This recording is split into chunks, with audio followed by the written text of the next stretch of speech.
The forest does not give La Corona back all at once. It releases it in fragments, the way deep time often does a cut stone half hidden under roots, a mound that looks at first like a natural rise, a broken stairway folded into vines, a carved face staring out from limestone after centuries of rain. In the northwestern Petén of Guatemala, where the canopy closes overhead and the air hangs warm and green, the ruins seem almost too quiet for the history they carry. There is no towering skyline like Tikal rising above the trees, no broad plaza immediately announcing imperial ambition to the modern eye. La Corona appears smaller, lower, more secretive. It is the kind of place a traveller could pass near and never understand what lies beneath the leaves. Yet this modest Maya city, tucked into a landscape of forest, beijos, paths, water, insects, and stone, has done something few ruined cities can do. It has forced scholars to redraw a missing part of Guatemala's ancient past. The first impression is deceptive. La Corona does not overwhelm by size. Its buildings do not shout from the horizon. Its power is not the power of sheer mass, but of memory preserved in stone. Across the site, broken monuments and carved panels hold names, dates, visits, marriages, ceremonies, royal titles, and distant political shadows. The surviving evidence remains incomplete, and much has been damaged or removed.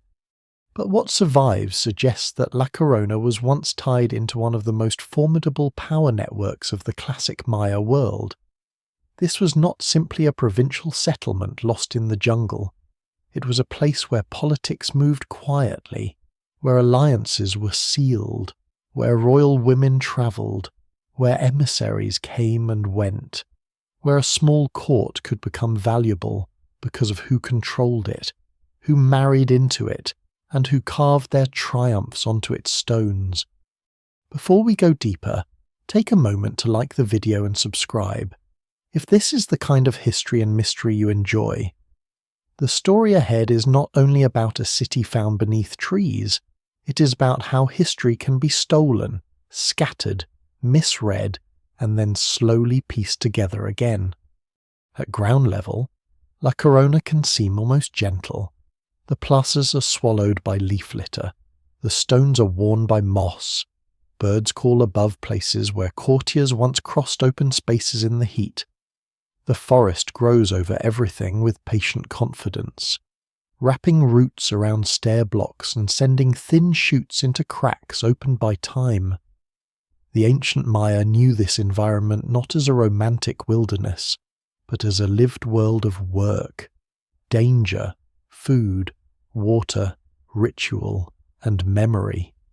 The rainy season changes the earth, the dry season hardens it. The lowlands are rich but never effortless. Maize fields, household gardens, forest products, trade goods, sacred places, and royal monuments all belong to the same living landscape. A city here survives only by understanding its surroundings.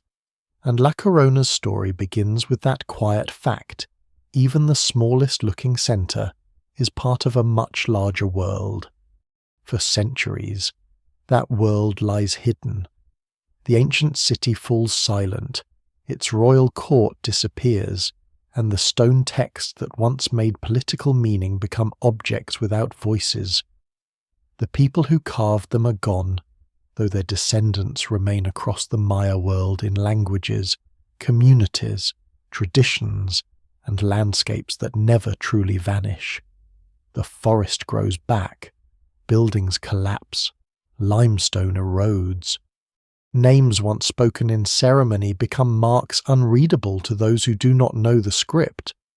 In time, modern Guatemala inherits a past that is everywhere beneath the surface, but not always easy to protect. The Petén is vast, and archaeological sites can be difficult to guard.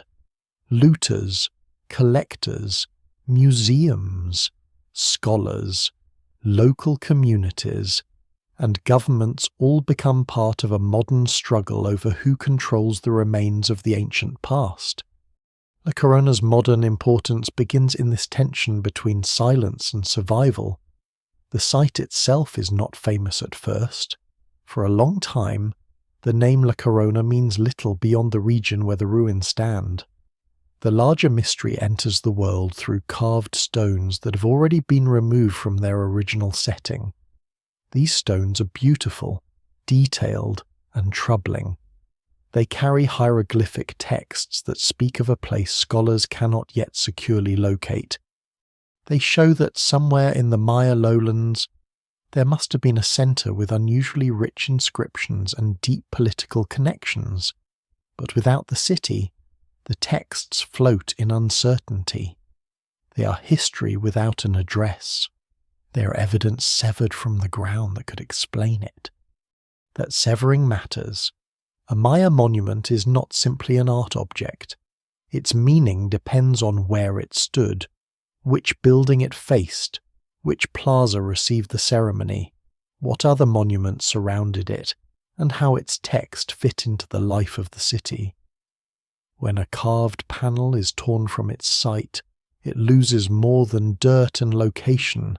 It loses relationship. It loses context. It becomes a fragment of a sentence ripped from a page. La Corona, perhaps more than many ancient cities, teaches this lesson with painful clarity. Scholars can still read parts of the text. They can identify names and dates. They can compare carving styles and historical references. But the damage remains. No single explanation fully accounts for everything that has been lost through looting, erosion, abandonment, and the long passage of time. And yet, the remarkable thing is that the stones still speak. They speak unevenly, sometimes through broken lines and damaged signs, but they speak. Their message is not simple. La Corona is not remembered because it ruled the Maya lowlands.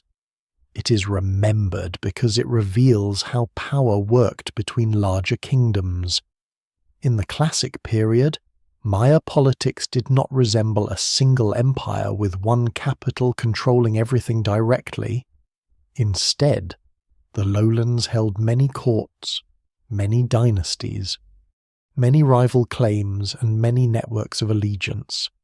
Some cities grew enormous, others remained modest but strategically placed.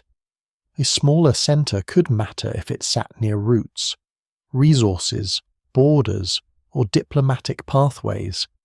It could become a hinge in a much greater machine. La Corona appears to have been one of those hinges. Its ruins suggest a courtly centre with a scale that does not match the weight of the history recorded there. That contrast is one of the site's deepest mysteries. Why does such a relatively small place produce so much politically loaded writing? Why does it preserve evidence for connections with distant, powerful rulers? Why does it seem to attract the attention of a dynasty far greater than itself? Scholars still debate the full nature of La Corona's role, but the broad outline is becoming clearer. The city was drawn into the orbit of Kaanul, the so-called Snake Dynasty, one of the most influential and ambitious royal houses in Maya history. Through this connection, La Corona becomes a window into a world of alliance, pressure, marriage, ritual, and strategy. But at the beginning, standing among the stones, that larger story is not immediately visible. What one sees first is stillness, a mound, a wall, a carved block, the dark green press of vegetation. The drama is buried in details, a name repeated, a royal title carefully carved, a date linked to a ceremony, a reference to a distant lord, an image of power translated into limestone. In a city like La Corona, history does not arrive as a grand explosion. It arrives like a whisper repeated often enough to become unmistakable. The Petén forest helps create that feeling, It hides and preserves at the same time. It destroys by root and rain, but it also protects from complete disappearance. Beneath its canopy, the remains of ancient roads, platforms, reservoirs, fields, and cities form a landscape far more crowded than earlier generations once imagined. Modern mapping, archaeology, and epigraphy have shown that the Maya lowlands were not empty wilderness dotted with isolated temples. They were lived, altered, connected places. La Corona belongs to that corrected vision. It reminds us that the ancient world was not only made of capitals and conquerors, it was also made of smaller nodes where the fate of a dynasty could be negotiated quietly. This is why La Corona matters beyond its size. It turns the idea of a lost city into something more subtle. The city was lost, yes, in the practical sense that its ancient name, political role, and carved history were buried, scattered, or misunderstood for a long time. But what was really lost was not only stone, it was a network. It was the knowledge of how Guatemala's northwestern lowlands fit into the rise and endurance of a powerful Maya order. It was the memory of people who lived between great courts and used that position to survive. It was the story of a place important enough to be carved, visited, married into, and remembered, yet small enough to disappear beneath the forest almost completely. La Corona begins, then, not as a roaring metropolis, but as a contradiction. It is quiet and consequential, damaged and revealing, local and far-reaching, a place that seems minor until its inscriptions begin to connect it with some of the most powerful forces in the Maya world. The jungle stones remember, but they remember in fragments. To understand them, the story must follow those fragments outward from the forest floor to the looted art market, from broken panels to royal names, from a hidden Guatemalan site to a dynasty whose shadow once stretched across the lowlands. The mystery does not begin with the king on a throne. It begins with stones out of place, a city without a name, and a forest holding its breath around the remains of history. Long before La Corona becomes a place on the archaeological map with a clearer history and a modern name, it appears as an absence. The city enters scholarship not as a ruin beneath trees, but as a question attached to carved stones that should not have been moving through the world at all. Somewhere in the Maya lowlands, a group of monuments has been cut from its original setting, carried away from its landscape, and separated from the plazas, stairways, and buildings that once gave it meaning. By the time scholars begin studying the pieces, the city itself is missing. The stones exist, but their home has vanished into rumour, trade, and forest. This unknown place becomes known by a placeholder Site Q. The name is simple, almost dry, but behind it lies one of the more haunting stories in Maya archaeology. Site Q is not a city that researchers first walk into with notebooks and measured lines. It is a city inferred from damage. It is imagined from texts without context, from panels with recurring place names, from royal scenes and hieroglyphic details that seem to belong together even when the stones themselves have been scattered. The letter does not stand for romance or certainty. It stands for the unknown, a question mark given a scholarly shape. The mystery begins with looted Maya monuments appearing outside their original landscape. Some are seen in private collections. Some are recorded in photographs. Some pass through the antiquities market, where beauty and rarity can become more valuable than truth. The carvings are not ordinary fragments. They are elegant and historically rich, with inscriptions that contain names, titles, dates, and scenes of elite life. They suggest a court that was deeply connected to major political actors in the classic Maya world. Yet no one can point to the city that produced them. There is no excavated plaza, no known palace group, no mapped ceremonial centre where the panels can be placed with confidence. The evidence remains incomplete, and that incompleteness becomes the centre of the story. For epigraphers, the scholars who read Maya hieroglyphs, the stones offer both promise and frustration. The script preserves history in a dense and disciplined form. A date can anchor an event to the long count calendar. A royal title can identify a ruler's status. A place name can tie an event to a particular court. A verb can indicate accession, arrival, capture, dedication, or ceremony. But writing does not float freely. It needs context. The same sign that gives a clue can also raise another problem. If a text names a city, is it referring to the place where the monument stood, the origin of a visitor, a conquered rival, or a distant overlord? If a ruler appears on a panel, is he local, foreign, subordinate, or dominant? Scholars still debate many such questions across Maya history, because ancient political language can be both precise and deliberately ceremonial. The Site Q panels are especially compelling because they seem to point again and again toward an important relationship between a smaller royal court and the great Kaanul dynasty, often associated with the snake emblem. This is not a minor clue. Kaanul stands at the centre of some of the most dramatic power struggles of the classic period, especially in its rivalry with Tikal and its expansion through alliance, warfare, and political sponsorship.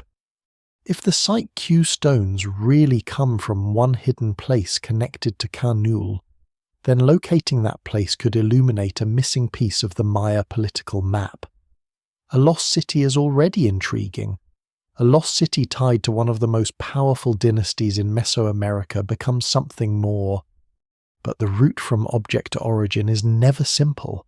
The carved panels have been removed, and removal changes everything. Imagine a manuscript torn apart, its pages sold in different countries, its cover discarded, its library burned, and then scholars trying to reconstruct not only the text, but the room in which it was read. That is the scale of the problem. A monument still carries information after looting, but it carries it wounded. Its placement is gone. Its relationship to other monuments is gone. Its archaeological layer is gone. If it came from a stairway, the sequence of steps may be broken. If it belonged to a shrine, the ritual setting may be lost. If it faced a plaza, the social meaning of its audience has been removed. What survives in the record suggests richness, but the missing context keeps pressing back. The antiquities trade often turns ancient history into isolated beauty. A carved Maya panel becomes an artwork to be admired on a wall, described by style, measured by condition, valued by rarity. Yet to archaeology, the same panel is part of a larger living document. It belongs to a building, a neighbourhood, a city, a political landscape, and a chain of human choices. The looting of Site Q material does not simply move stones. It damages the ability to understand the people who made them. It makes the ancient court harder to reconstruct. It makes the lives surrounding royal monuments harder to see. It also creates a modern ethical problem, because the desire to possess the past can become the very force that erases the past's meaning. There is a strange irony in this. The looted stones of Site Q draw attention precisely because they preserve exceptional information. Without them, the hidden city might have remained far more obscure for much longer. Yet because they were looted, the information they preserve is also compromised. The same objects that announce the existence of a lost political centre also testify to the destruction of its context. La Corona's modern story is therefore born in contradiction. It is discovered through clues that should never have had to travel so far. As more pieces are studied, patterns begin to emerge. The texts contain repeated references that appear to belong to the same place. The carving style has coherence. The historical figures and relationships form a web that cannot be easily dismissed as random. Scholars begin to suspect that Site Q is not an imaginary category built from unrelated fragments, but a real centre whose monuments have been systematically removed. Somewhere in northern Guatemala, perhaps in a difficult or remote area, there must be a city with the right kind of architecture, the right kind of stone, the right political connections, and the right historical footprint. The search becomes both intellectual and physical. It is a matter of reading signs, but also of walking terrain. The challenge is that the Petén is not a simple landscape to search.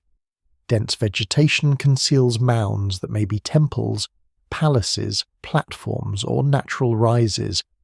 Trails change. Seasonal conditions matter. Ancient sites can be known locally without being securely documented academically.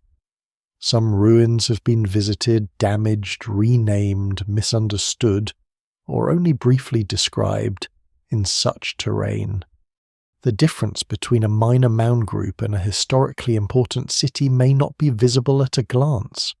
A place like La Corona could hide not because it is tiny, but because its importance is written in details that only become obvious when inscription, geography, and archaeology begin to align. The name La Corona itself comes from the modern landscape of discovery, not from the ancient city's full recovered identity. For a time, the deeper question remains whether this site is truly the missing Site Q. The answer does not arrive as a single dramatic revelation, with one stone suddenly solving everything.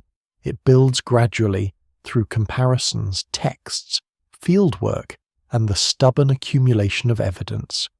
Scholars examine the glyphs, the stone, the style, the names, the regional setting, and the surviving monuments still found at the site. Each clue narrows the distance between the looted panels and the forest ruins. The unknown city begins to take shape. This slow recognition is more powerful than a simple treasure discovery. It shows how archaeology often works when the past has been damaged. There is no untouched archive waiting neatly beneath the soil. There is scattered evidence, partial preservation, competing interpretations, and a need for caution. No responsible account can pretend that every question has been solved.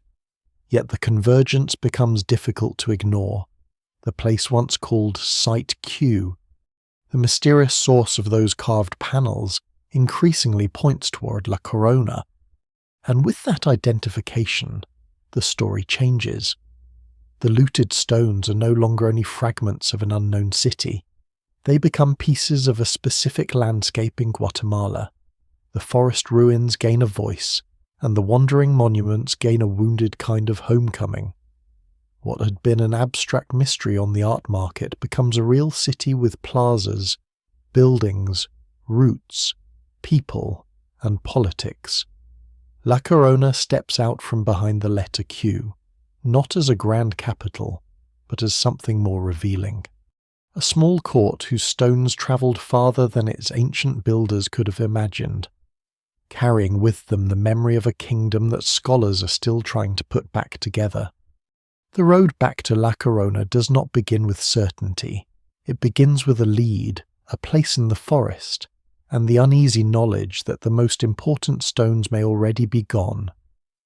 In 1996, the ruins that would become central to the Site Q mystery come to wider attention through an unlikely chain of events in northern Guatemala.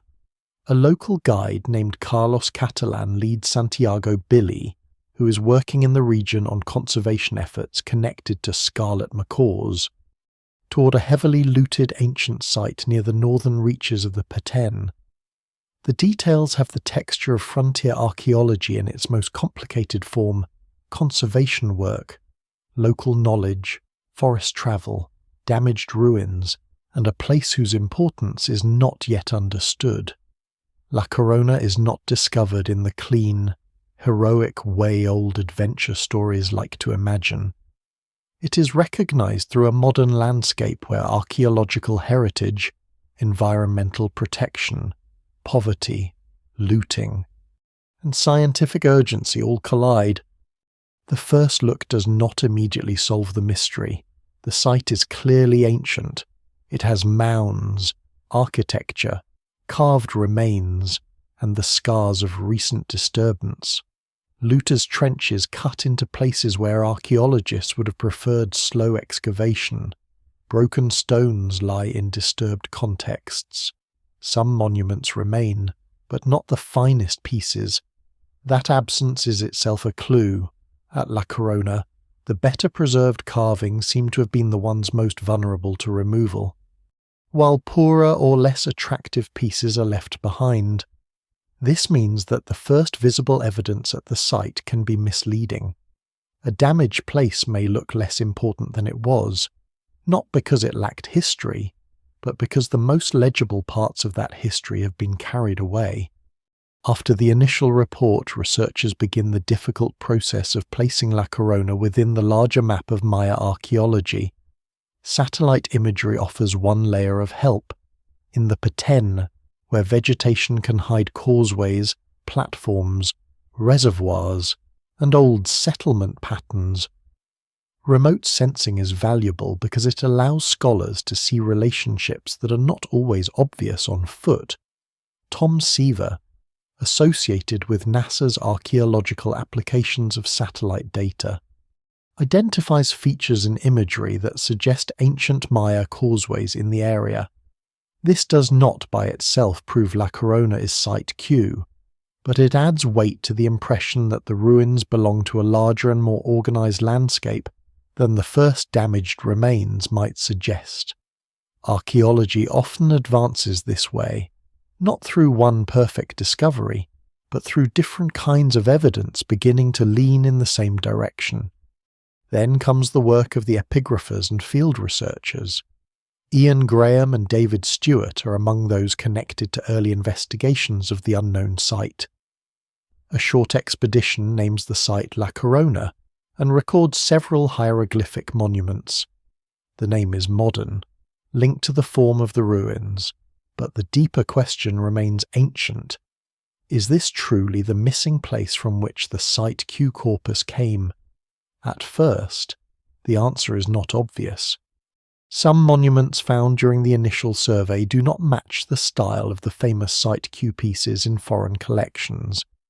That discrepancy matters, and scholars cannot simply ignore it because the story would be more satisfying if everything fit at once. The evidence remains incomplete, and the first stage of identification requires caution. The problem is that looting has distorted the sample. If the finer stones were removed and only less polished or more damaged pieces remained, then the surviving in-place monuments would not necessarily look like the looted masterpieces. This is one of the subtle dangers in reconstructing history from disturbed sites. The absence of a match may mean the hypothesis is wrong, but it may also mean the matching evidence is gone. At La Corona, the second possibility becomes increasingly plausible as more lines of evidence accumulate. Petrographic analysis, the study of stone composition and source, helps connect material from La Corona with material associated with Site Q monuments. The stones themselves begin to testify, not by their carved words, but by their mineral character. The inscriptions are even more important. Texts found at La Corona contain terms known from the Site Q materials. They refer to the ancient place name Sac Nicte, often rendered as white flower. They preserve names associated with rulers of the Site Q corpus. They include the title Sac Wayis, characteristic of the local ruling line tied to that mysterious place. They also refer to Kaanul, the great snake dynasty that looms behind so much of the political history recorded in these stones. None of these clues alone would be enough to answer every question. Together, they become increasingly hard to dismiss. The lost city of the carved panels seems to be standing, damaged but real, beneath the trees. The 2005 expedition becomes especially important, led by Marcelo Canuto, with work connected to the wider Proyecto Archaeologico El Peruhuaca. The team spends only a short time at the site, but the results are significant. In a matter of days, they conduct mapping, survey, reconnaissance, and recording. They relocate and re-record monuments. They map the architectural core and look beyond it into surrounding settlement. Most crucially, they discover 2 in situ hieroglyphic panels, still in place rather than floating through the market. This is the kind of evidence archaeology values most, not because it is necessarily more beautiful than a looted panel, but because it remains connected to its setting. A text in place can anchor interpretation in ways a displaced object cannot. Those panels prove critical. Their style, size, and preservation align with the Site Q corpus. Their texts refer again to known Site Q kings, to the titles associated with them, to the site's ancient name, and to the snake emblem of Kaanul. The pattern tightens. La Corona is no longer merely a candidate. It becomes the strongest answer to a long-standing problem. A site once known mostly through absence begins to regain its identity through evidence still rooted in the ground. Yet the confirmation is not a simple ending. It is the beginning of a more difficult story. Finding La Corona means researchers can now ask why such a modest place holds such a dense political archive. It also means confronting what cannot be recovered. Looters' trenches have destroyed contexts. Some monuments may have been cut apart with tools far from their original structures. In certain cases, archaeologists may never be able to match a looted panel precisely to the building from which it came. The homecoming of Site Q is therefore partial. The city is found, but not healed. The fieldwork itself carries a quiet drama different from the drama of conquest narratives.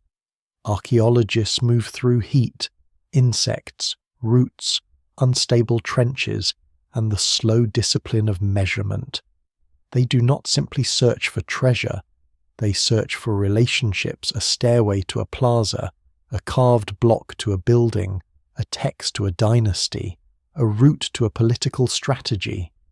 They must distinguish ancient collapse from modern damage, ritual deposition from looter disturbance, local style from imported influence.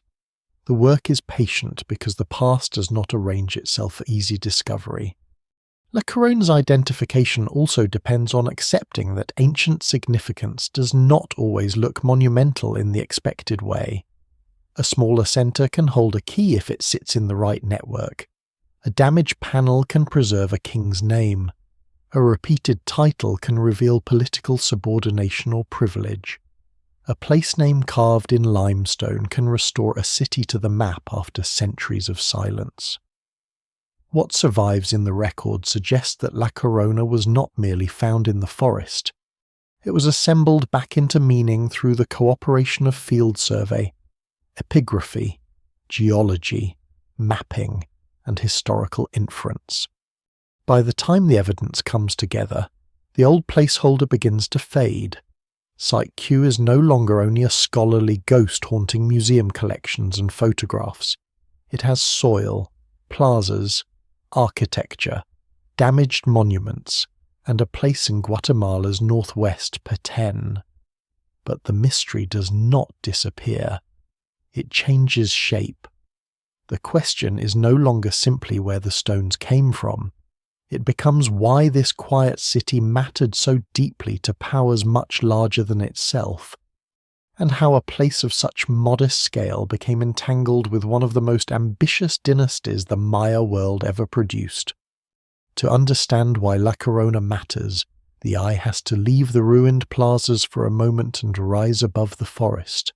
From above, the Maya lowlands no longer look like isolated cities separated by empty wilderness. They become a political landscape filled with courts, roads, reservoirs, fields, shrines, carved histories, and territories whose borders shift with ambition. The Petén is not a blank green ocean around a few ceremonial islands. It is a world of human choices layered into the earth, a world where cities watch one another across distance, where alliances stretch through marriage and ritual, and where a ruler's power depends not only on what he controls directly, but on who recognizes his authority, who fears his army, who accepts his gifts, and who allows his name to be carved into stone. The classic Maya world is often difficult to imagine because it does not fit neatly into the simplest models of empire. It is not one kingdom ruled from one capital. It is not a loose collection of villages without central power.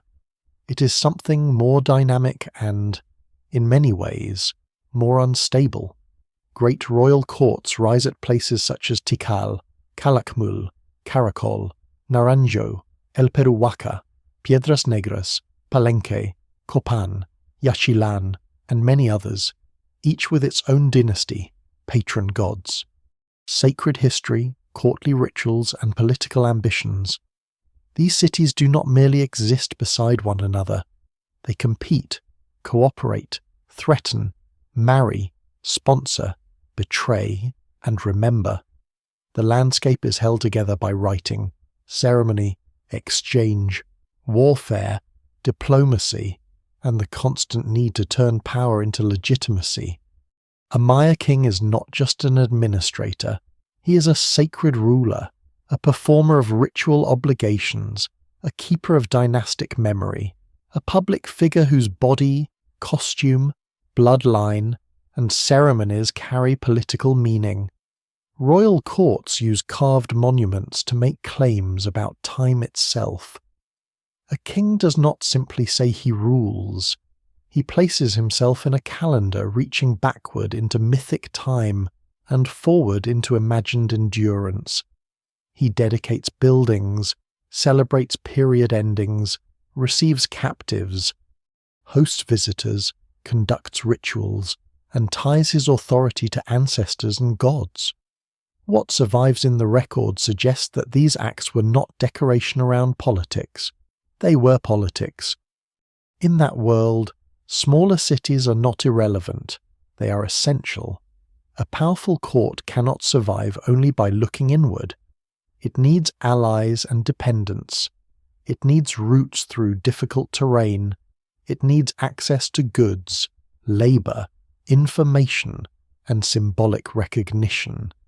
It needs places where influence can be made visible without direct occupation. A modest centre may become valuable because it sits between larger powers, controls passage through a region, anchors a lineage loyal to a greater dynasty, or provides a stage for ceremonies that bind distant courts together.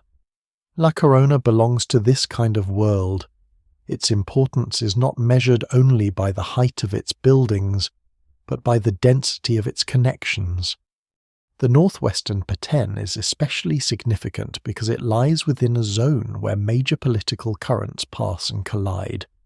To the east, Tikal represents one of the greatest and most enduring royal centres of the Maya lowlands.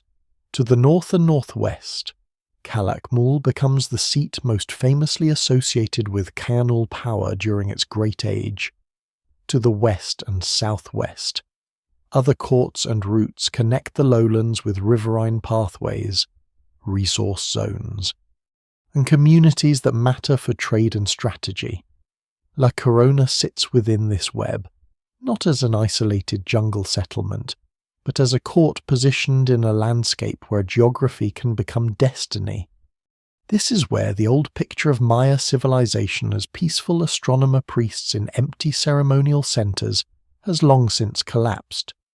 The ancient Maya were brilliant mathematicians, astronomers, builders, farmers, artists, and writers, but they were also political actors in a world of rivalry and calculation. Their cities could be magnificent and fragile at the same time. They could produce delicate jade ornaments and fierce military campaigns, refined texts and burned palaces, sacred rituals and hard strategies of domination. No single explanation fully accounts for Maya political life because it is never just one thing. It is both ceremonial and practical, cosmic and territorial, elegant and dangerous. The hieroglyphic record makes this world visible in flashes. It records accessions, arrivals, captures, offerings, deaths, marriages, patronage, visits, and ceremonies. It names rulers whose ambitions stretch across generations. It preserves the titles of lords who stand below greater powers but above ordinary households. It shows that status is not simply local. A ruler's prestige can depend on who sponsors him, who attends his ceremonies, who marries into his family, and whose emblem appears in connection with his own. For a place like La Corona, these details are decisive. The city's carved text suggests that it participates in a political language larger than itself. It is a local court speaking in a regional voice. Yet the written record is not a transparent window. Maya inscriptions are formal, selective, and elite. They tell the story rulers want remembered. They do not describe every field, every family, every ordinary anxiety, or every compromise behind a political alliance. They rarely explain failure in plain terms. They celebrate victory more readily than weakness. They place events within ritual grammar and royal ideology. Scholars still debate how best to read some expressions of hierarchy, alliance, and subordination, especially when a smaller court appears in relation to a powerful dynasty. A text may show dependence, loyalty, strategic partnership, or temporary political theatre.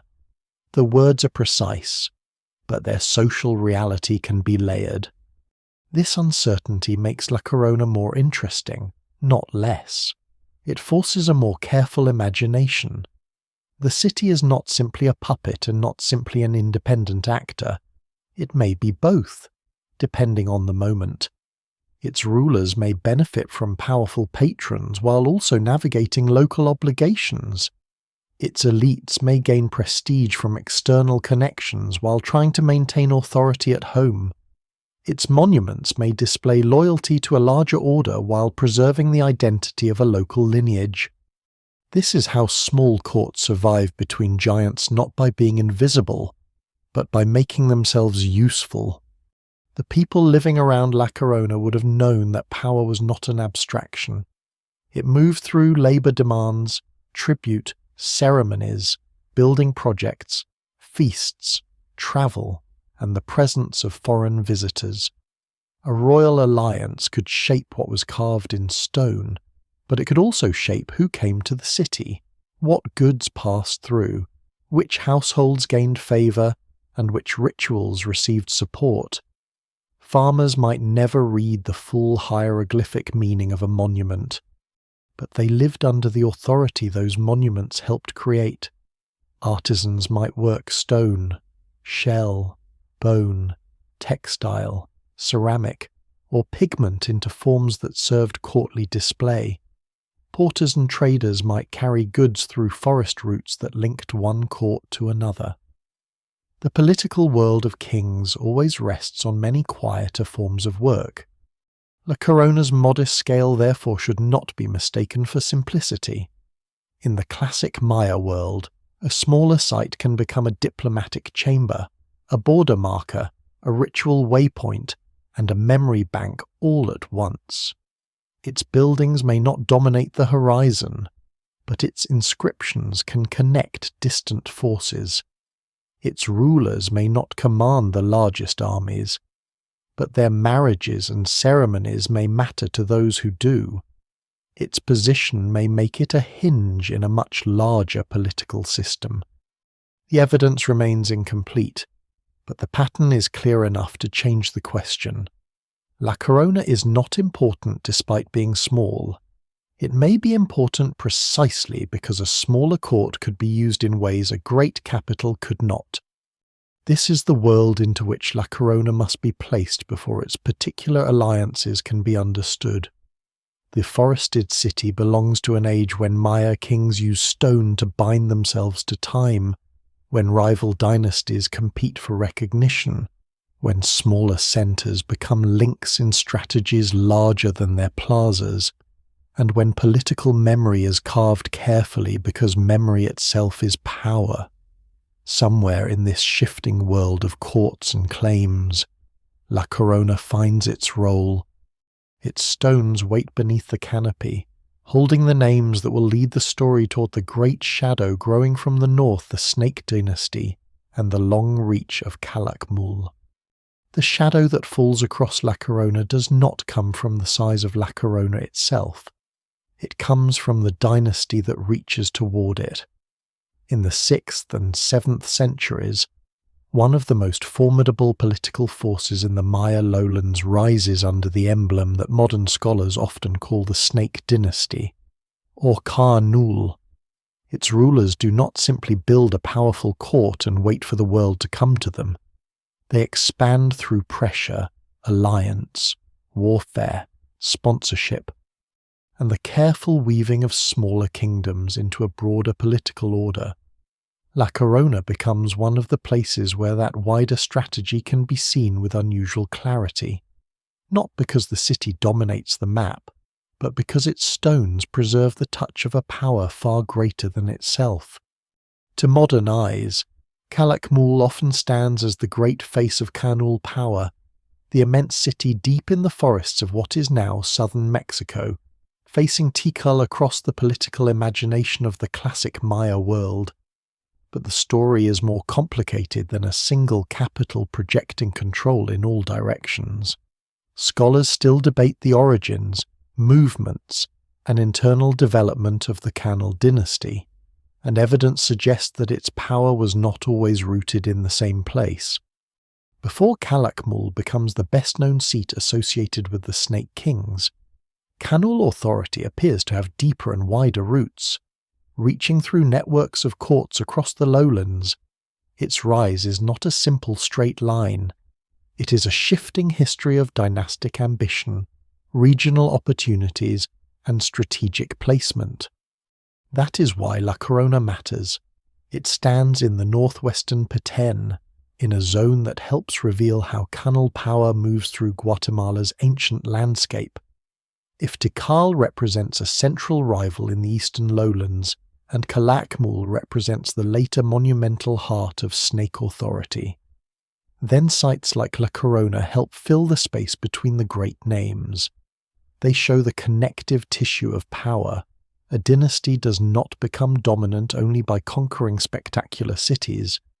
It also becomes dominant by binding smaller courts into its orbit, by placing loyal rulers in useful positions, by arranging marriages, by sponsoring ceremonies, by controlling routes, and by making its presence visible in local histories.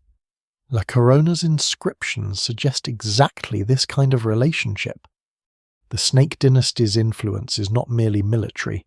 Though warfare is certainly part of the classic Maya political world, it is diplomatic, ceremonial, and genealogical. Power travels through people as much as through armies.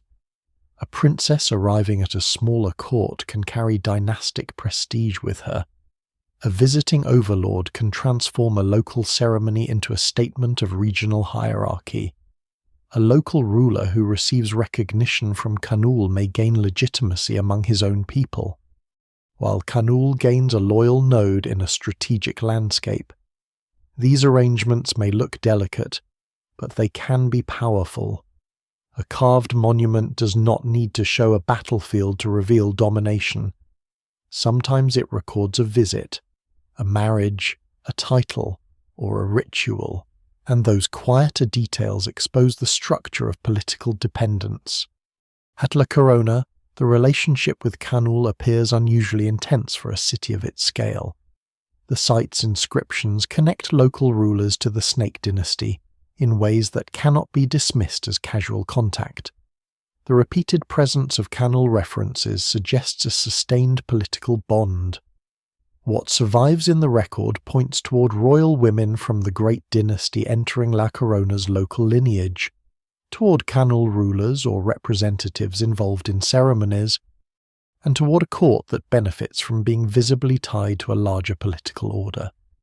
The evidence remains incomplete, but the pattern is striking.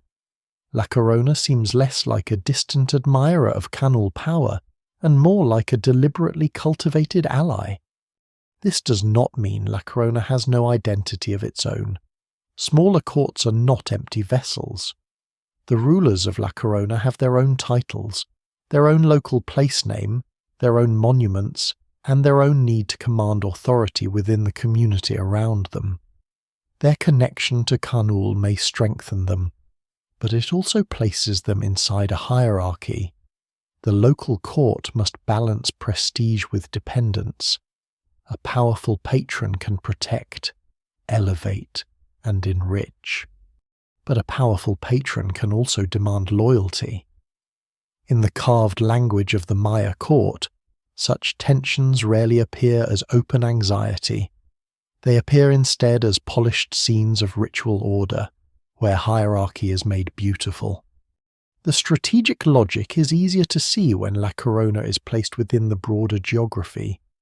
The city lies in a region that may have helped connect Kaanul interests across the lowlands, especially between the northern power centres and routes leading toward western and southern areas.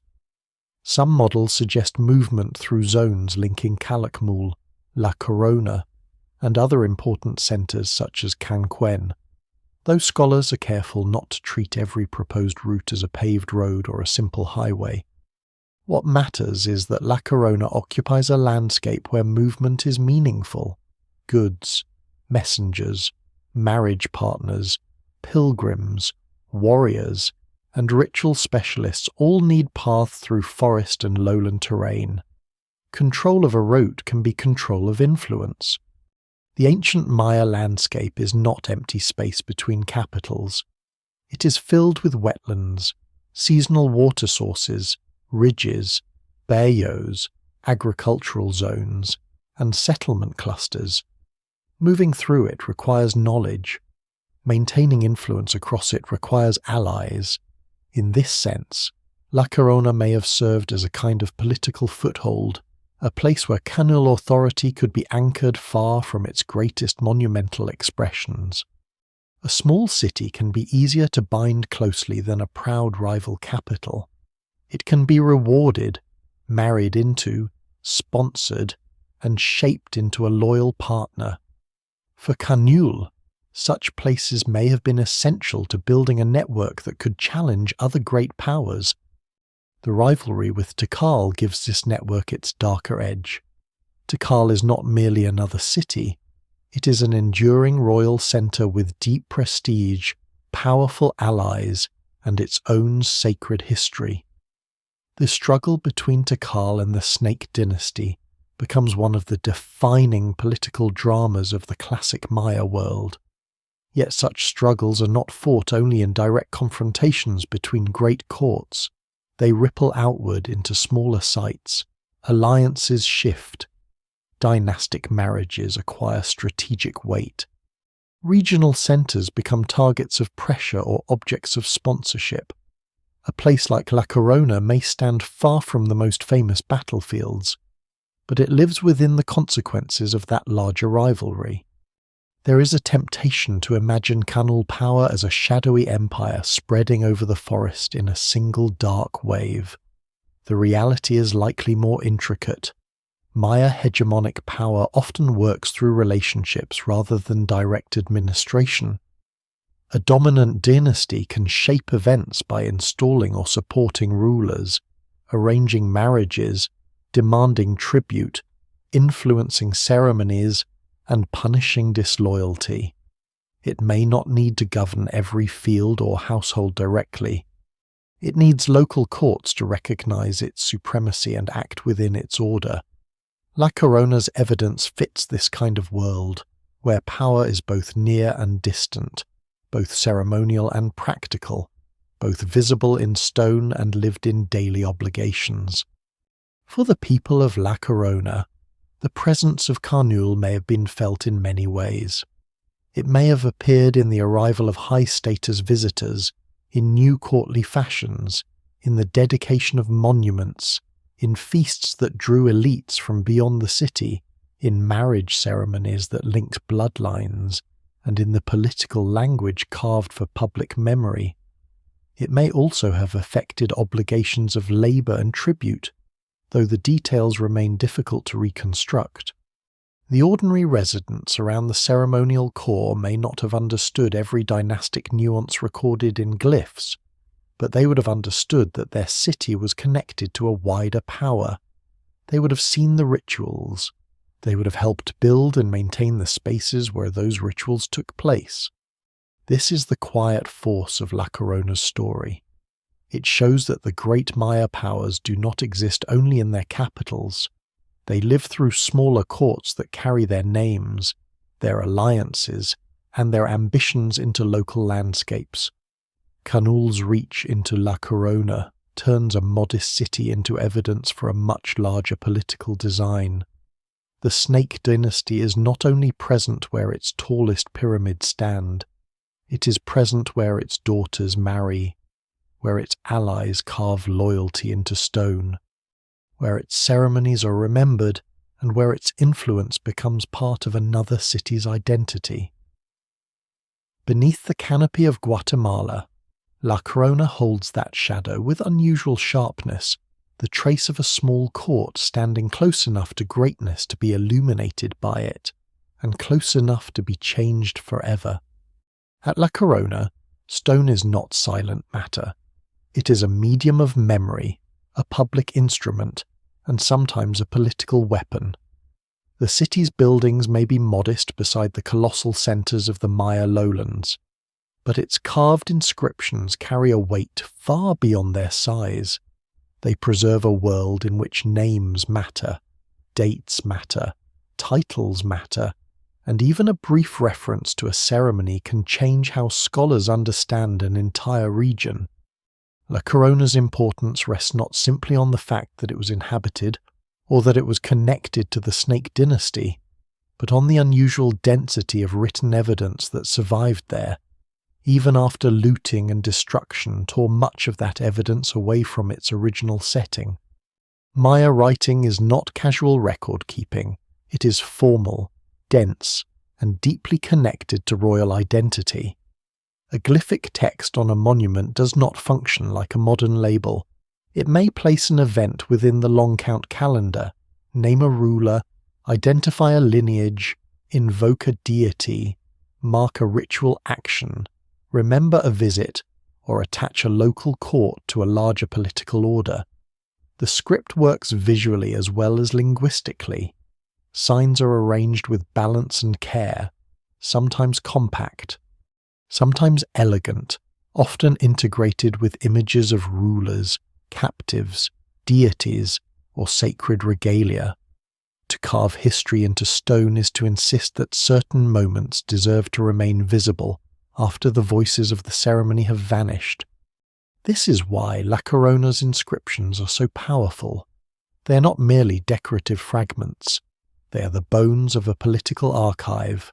Through them, the city's ancient name, Saknikte, the white flower, comes back into view. Through them, local rulers emerge from anonymity.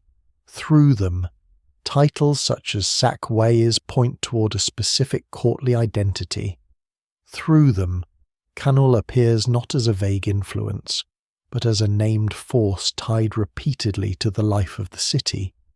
Without the inscriptions, La Corona might be understood as one more small Maya site among many. With them, it becomes a historical witness. The texts do not tell a smooth story from beginning to end. They survive as fragments, and fragments resist easy narration. Some are broken, some were moved, some are known from looted panels whose original architectural context is gone. Some remain in place and therefore carry a special authority.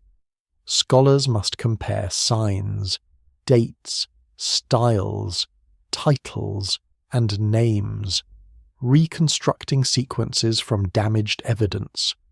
The process is slow and cautious because a single misread date or misunderstood title can distort the political picture. Yet even through the gaps, the inscriptions reveal that La Corona's court was repeatedly drawn into high-level dynastic affairs. Among the most striking details is the way royal events at La Corona are tied to the movements and actions of powerful outsiders. Visits, ceremonies, and relationships with Kaanul figures appear in the texts, suggesting that La Corona was not politically peripheral in the ordinary sense. It was a place where larger authority made itself present. When a great dynasty appears in the inscriptions of a smaller court, that appearance is rarely neutral. It may signal protection, dominance, alliance, sponsorship, or obligation. The evidence remains incomplete, and scholars still debate the precise texture of these relationships.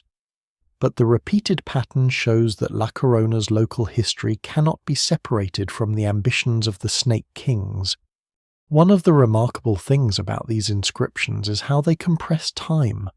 A single date may seem dry at first, but in Maya historical writing, dates anchor human action in a vast cosmological order. The long count does not merely count years in the modern sense. It places events within cycles of time that stretch far beyond one lifetime. A ruler's ceremony is not just something that happens in a plaza. It is set into a sacred calendar, aligned with period endings, remembered in relation to ancestors and gods. At La Corona, such dates make the city part of a temporal architecture as carefully built as any stone pyramid. This matters because Maya kingship depends on memory. A ruler must show continuity. He must be linked to predecessors, patrons, and sacred obligations. He must make his actions seem not accidental, but properly timed and ritually authorized. Inscriptions are one way that kingship becomes durable. They transform ceremony into permanent claim. A gathering that may have lasted a day can survive as a carved statement for centuries. The people who stood in the plaza are gone. The carved record remains, though damaged, weathered, and sometimes displaced. At La Corona, those carved records also reveal how history can be curated. The texts choose what to remember. They do not give a neutral chronicle of the entire community. They privilege rulers, elite women, royal visitors, dynastic ties, and ceremonial events. They do not usually describe ordinary hunger, agricultural labor, household repairs, small disputes, or the private anxieties of people living beyond the palace zone. This does not make them false. It makes them political. Like all royal inscriptions, they are shaped by power. They show what the court wants to make public and enduring. What survives in the record suggests a city deeply invested in presenting its place within an elite world. But the silence around ordinary life must also be noticed. There is a human tension in that silence. The stones speak most clearly about those who ruled. Yet they were made by many hands. Someone quarried the limestone, someone shaped the block, someone prepared surfaces for carving. Skilled artisans cut signs and figures with discipline that required long training. Labourers moved monuments into place. Ritual specialists understood the timing of ceremonies. Courtiers witnessed dedications. Farmers and workers sustained the court that commissioned the monuments. The inscription may name a king, but the monument is the product of a society. Every carved date rests on invisible labour. Some inscriptions from La Corona gain added importance because they help scholars reconnect looted monuments to their homeland. A place name on one stone can echo a place name on another. A ruler named in a displaced panel may appear again in a text found at the site. A title repeated across different objects can reveal that they belong to the same political tradition.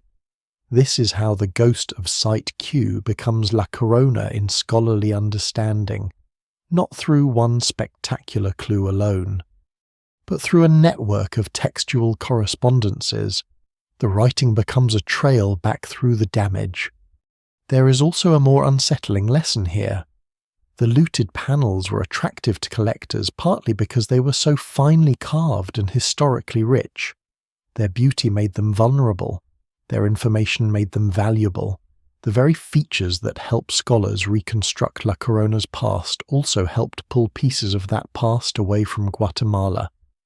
This is one reason La Corona carries a moral weight beyond the usual fascination with ancient ruins.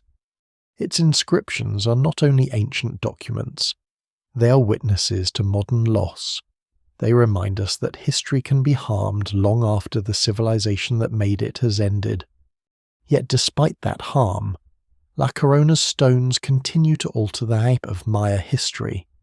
They show that political memory in the classic period was not limited to the largest centres.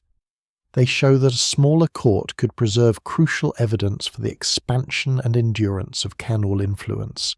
They show that names buried in damaged texts can restore entire relationships between cities, and they show that the story of ancient Guatemala is still being recovered not only through grand architecture, but through signs carefully cut into limestone more than 1,000 years ago. The inscriptions do not give everything back. They cannot restore every ceremony, every voice, every missing panel, every destroyed context. They cannot tell us exactly what all residents thought when foreign royal names appeared in their city's monuments. They cannot fully reveal the negotiations behind marriages, alliances, and visits. But they give enough to make the silence meaningful. They give enough to show that La Corona was a place where history was deliberately written, where a local court placed itself within the shadow of a powerful dynasty, and where stone became a vessel for memory stronger than forest, rain, looting, and time. In the carved signs of Sac Nicte, the white flower, a small city begins to speak with a voice that reaches far beyond its plazas. Beyond the carved panels, beyond the royal names and the shadow of the Snake Dynasty, La Corona is also a place where people wake before the heat thickens, where hands grind maize, where smoke rises from household hearths, where paths connect homes to fields, reservoirs, workshops, plazas, and forest edges. The inscriptions preserve the court because the court had the power to carve itself into stone. But a city is never only its rulers. Every royal ceremony depends on ordinary labour. Every monument requires food, craft, movement, water, and human attention. To understand La Corona only through kings would be to mistake the brightest surviving fragments for the whole vanished world. The daily life of the city is harder to recover than its political claims. Ancient Maya households rarely leave the same kind of public record that kings do. Most people do not carve their names into monuments. Their lives survive through architecture, ceramics, tools, grinding stones, bones, soil chemistry, garden plots, refuse deposits, and the faint traces of activity around platforms where homes once stood. The evidence remains incomplete, and no excavation can restore every voice that vanished from the city. Yet what survives in the record suggests that the world around La Corona's palace was not passive. It was busy, skilled, and deeply adapted to the forested lowlands. The people of La Corona live in a landscape that demands knowledge. The Petén is not an easy backdrop. It is seasonal, fertile in some ways and difficult in others. Rainfall can be abundant, but water management is still crucial because dry months reshape daily routines. Lowland cities depend on reservoirs, aguadas, depressions, seasonal wetlands, and careful management of local resources. Fields must be planned around soils, drainage, and forest cycles. Maize is central, but it is never alone. Beans, squash, chili, tree crops, fruits, medicinal plants, and gathered forest products all help sustain life. The ancient Maya do not simply clear a jungle and impose a city upon it. They work with a mosaic of fields, managed woodland, gardens, and settlement zones. At the household level, much of life turns around food. Maize becomes dough through repeated labour, softened, ground, shaped, cooked, and shared. Grinding stones are among the most humble objects in archaeology, but they are also among the most revealing. They speak of repetitive work that makes political grandeur possible. A ruler can dedicate a monument because someone has planted, harvested, carried, processed, and prepared food for the community. A visiting noble can be welcomed with a feast because many households and specialists support the event long before the public ceremony begins. Court life may appear elevated in inscriptions, but its foundation is earthly maize, water, fuel, labour, and time. Feasting likely plays an important role in La Corona's social world. Across the Maya lowlands, archaeologists often find evidence that political authority is reinforced through gatherings where food and drink are distributed in meaningful settings. Ceramic vessels, serving forms, special deposits, and residues can point toward moments when consumption becomes social performance. At a smaller court tied to a great dynasty, such feasts may have mattered deeply. They could welcome visitors, mark rituals, honour ancestors, celebrate alliances, or display the generosity and reach of the local elite. A feast is not merely a meal. In a courtly city, it can be diplomacy made edible. The artisans of La Corona also belong to this hidden foundation. Some shape ceramics for daily use and elite display. Others work shell, bone, stone, pigment, textile, or wood.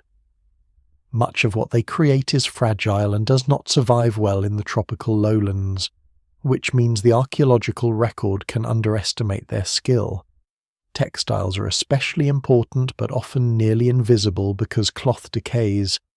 Yet Maya society places great value on woven goods, clothing, banners, wrappings, and costume elements. The courtly world seen on monuments, with its elaborate dress and regalia, depends on materials that often disappear before archaeologists can find them. This is one of the quiet distortions of preservation stone survives. Cloth vanishes, and the past can seem more stone-centered than it really was. This is why evidence connected to elite women and weaving at La Corona is so valuable. Recent research on a richly furnished female burial from the 7th to 8th century suggests a woman of local noble status whose identity may have been tied to weaving, ritual work, and community authority. The interpretation is careful rather than absolute, because graves can be difficult to read and objects do not translate automatically into biography. Still, the combination of burial treatment, material culture, and broader Maya patterns points toward an important truth power at La Corona was not held only by men named on monuments. Women could carry lineage, diplomacy, craft prestige, ritual knowledge, and political connection. A court is built not only by kings, but by families and households whose roles are often harder to see in stone.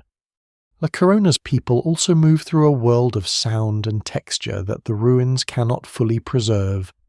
There is the scrape of stone tools, the thud of grinding maize, the murmur of people crossing plazas, the call of birds over the canopy, the buzz of insects after rain, the dull rhythm of construction, the crackle of hearths in the evening.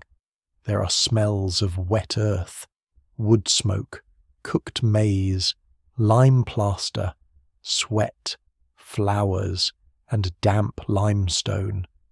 Archaeology can measure architecture and analyze materials, but the sensory life of the city must be approached through careful imagination.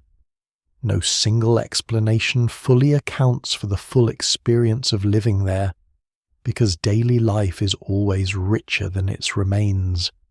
The social world beyond the palace is also layered. Some households are closer to the court physically and politically. Others live farther out, tied to farming zones and smaller groups of structures. Status differences appear in house size, access to certain goods, quality of ceramics, burial treatment, and proximity to ceremonial spaces. Yet status is not the same as isolation. A city like La Corona depends on interaction between elite and non-elite residents. Labour crews build and repair architecture. Farmers support specialists. Artisans produce goods for both daily and ceremonial use. Ritual calendars draw people toward public spaces. Political events at the court ripple outward through obligations, opportunities, and displays of authority. Trade adds another layer. La Corona's connections to larger networks mean goods may arrive from beyond the immediate region.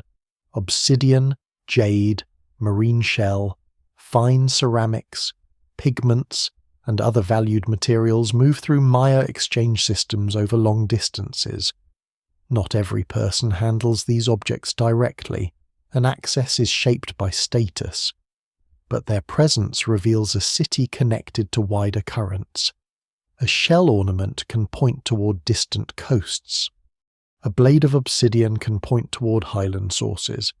A jade bead can carry meanings of life, breath, fertility, and status far beyond its material beauty. In this sense, the ordinary and the extraordinary meet in small objects. Religion is not confined to temples.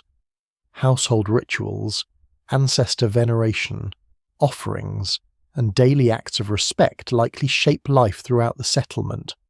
Public ceremonies may focus on rulers, gods, and dynastic time, but private or household-scale practices help bind families to place.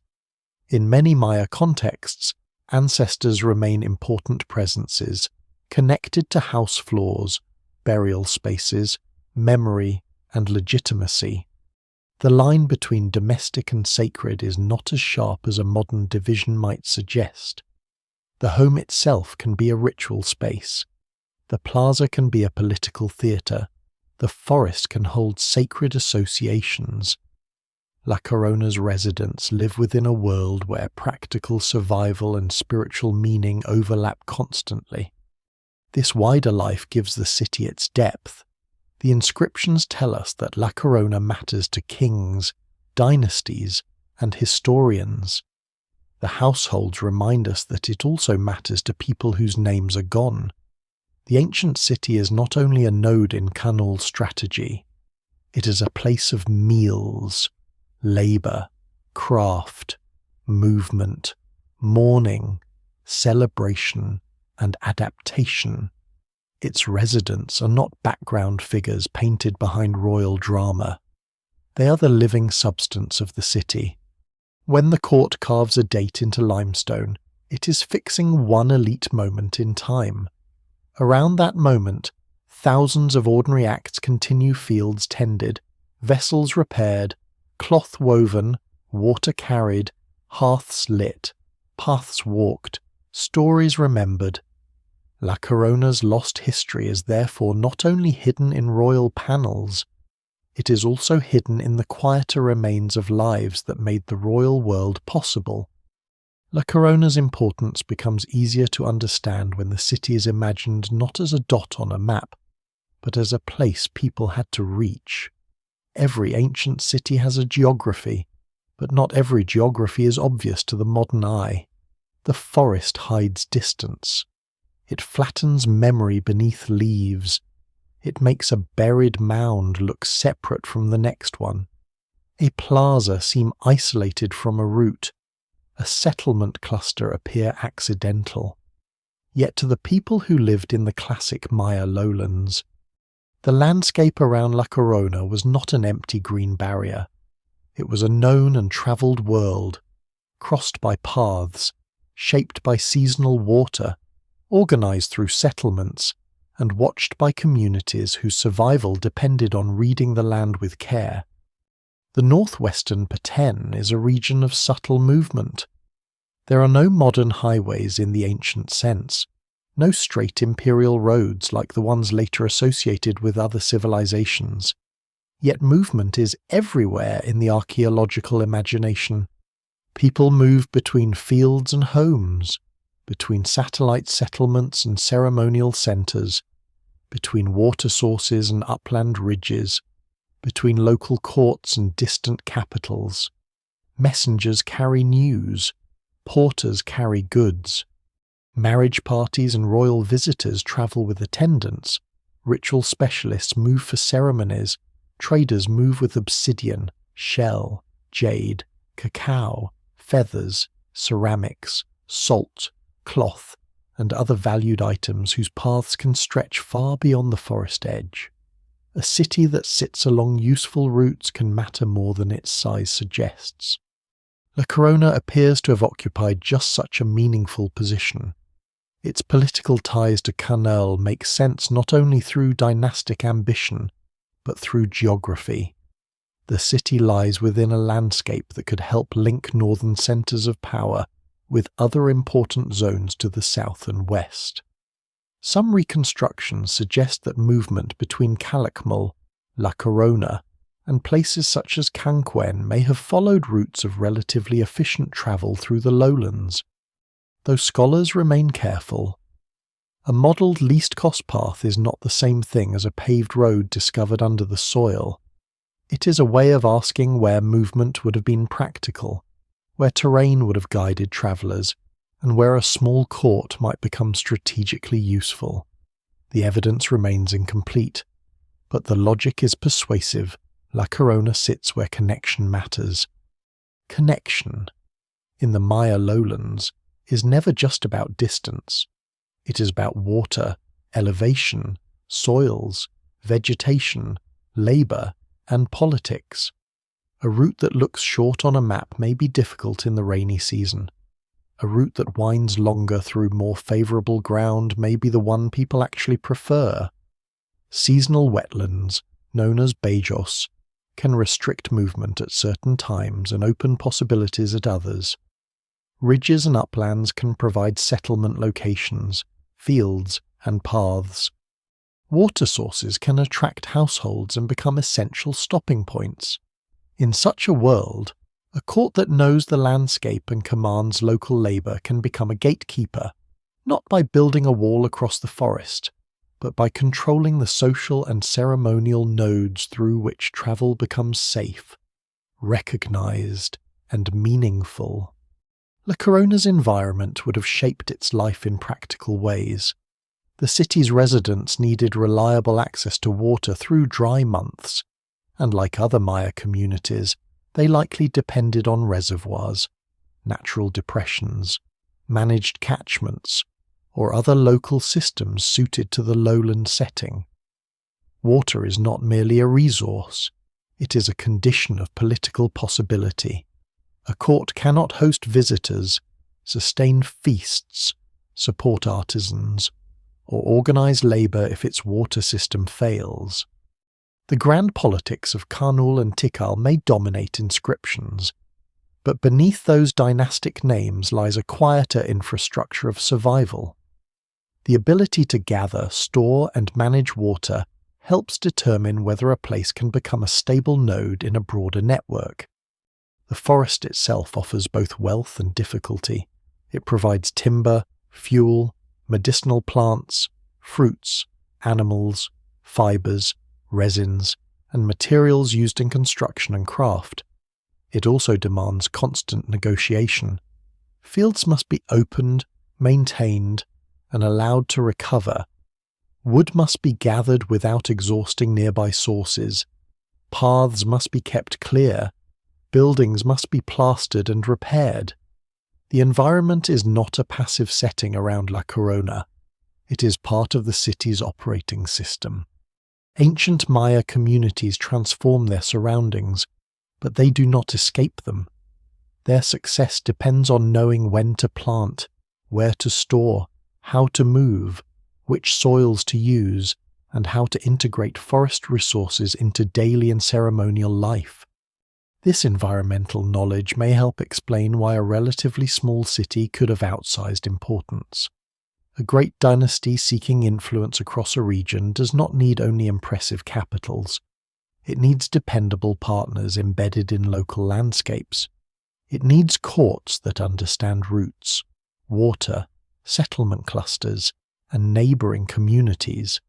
It needs allies whose authority is recognized by people who live there. La Corona could have served as one of these anchored points.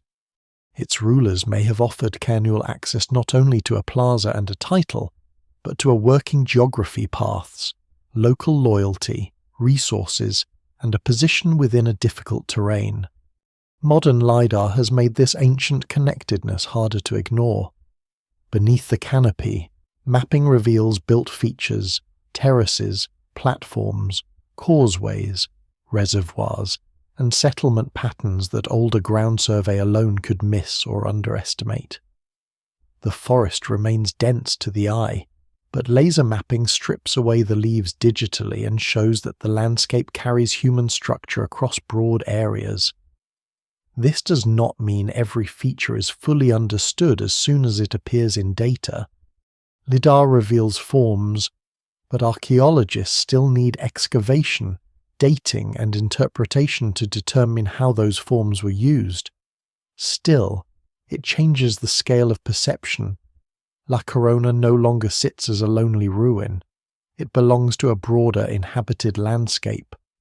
For a long time, popular imagination loved the image of Maya cities as isolated temples swallowed by jungle. It is a powerful image, and in some ways it is visually true. Forests did reclaim many places, but historically, that image can mislead. The classic Maya lowlands were filled with human movement and modification. Cities were connected to suburbs, rural households, agricultural zones, ritual landscapes, and other courts. The space between monuments was not empty. It was where most life happened. La Corona's roads, paths, and possible travel corridors remind us that political history does not unfold only in plazas. It unfolds along the routes that bring people to those plazas. A royal visit to La Corona would have required logistical work long before the visitor appeared in ceremonial dress. People would have prepared food, water, shelter, gifts, ritual spaces, and perhaps performances or offerings. Messengers may have arrived in advance. Local elites would have organized labor and display. Travelers moving through the region would have depended on known stopping places and social permission as much as on physical paths. In a world without wheeled transport for cargo animals in the old world sense, human movement is demanding. Distance is measured not only in kilometers, but in bodies, loads, terrain, heat, and obligation. A small city that can make movement possible becomes valuable. Goods moving through La Corona's world carry stories of distance. Obsidian from highland sources links lowland communities to volcanic landscapes far away. Marine shell points toward coasts. Jade connects to regions of extraction and elite symbolism. Fine ceramics move through exchange and gift networks.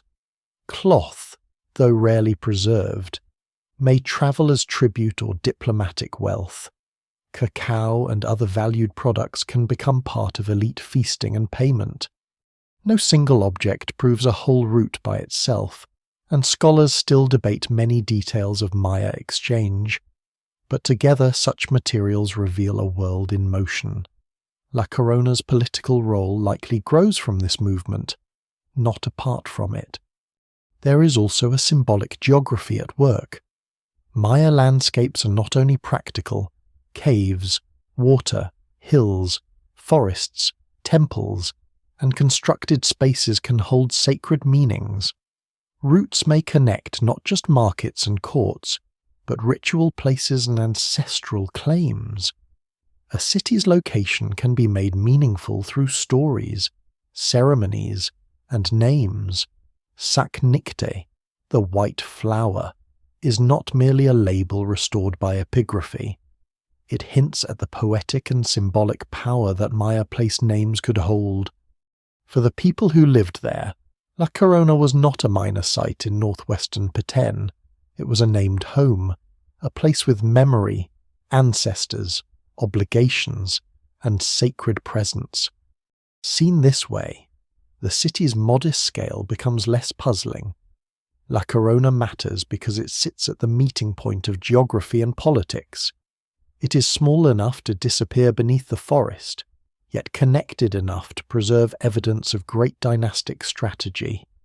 It is local in its households, water systems, and paths, yet regional in its alliances and inscriptions. Its routes through the forest do not need to look like monumental avenues to have shaped history. They only need to have carried people, goods, authority, and news through a landscape where movement itself could become power. The stones of La Corona record royal names, but the paths around it explain why those names arrived there in the first place. Power at La Corona does not move only through armies, titles, and carved emblems. It also moves through bodies crossing distance, through marriages arranged between courts, through women whose names and roles can alter the political gravity of a small city. In the world of the classic Maya, royal marriage is never only private, it is diplomacy made human. A woman who travels from one dynasty to another carries lineage, legitimacy, ritual knowledge, prestige, and sometimes the authority of a far greater court.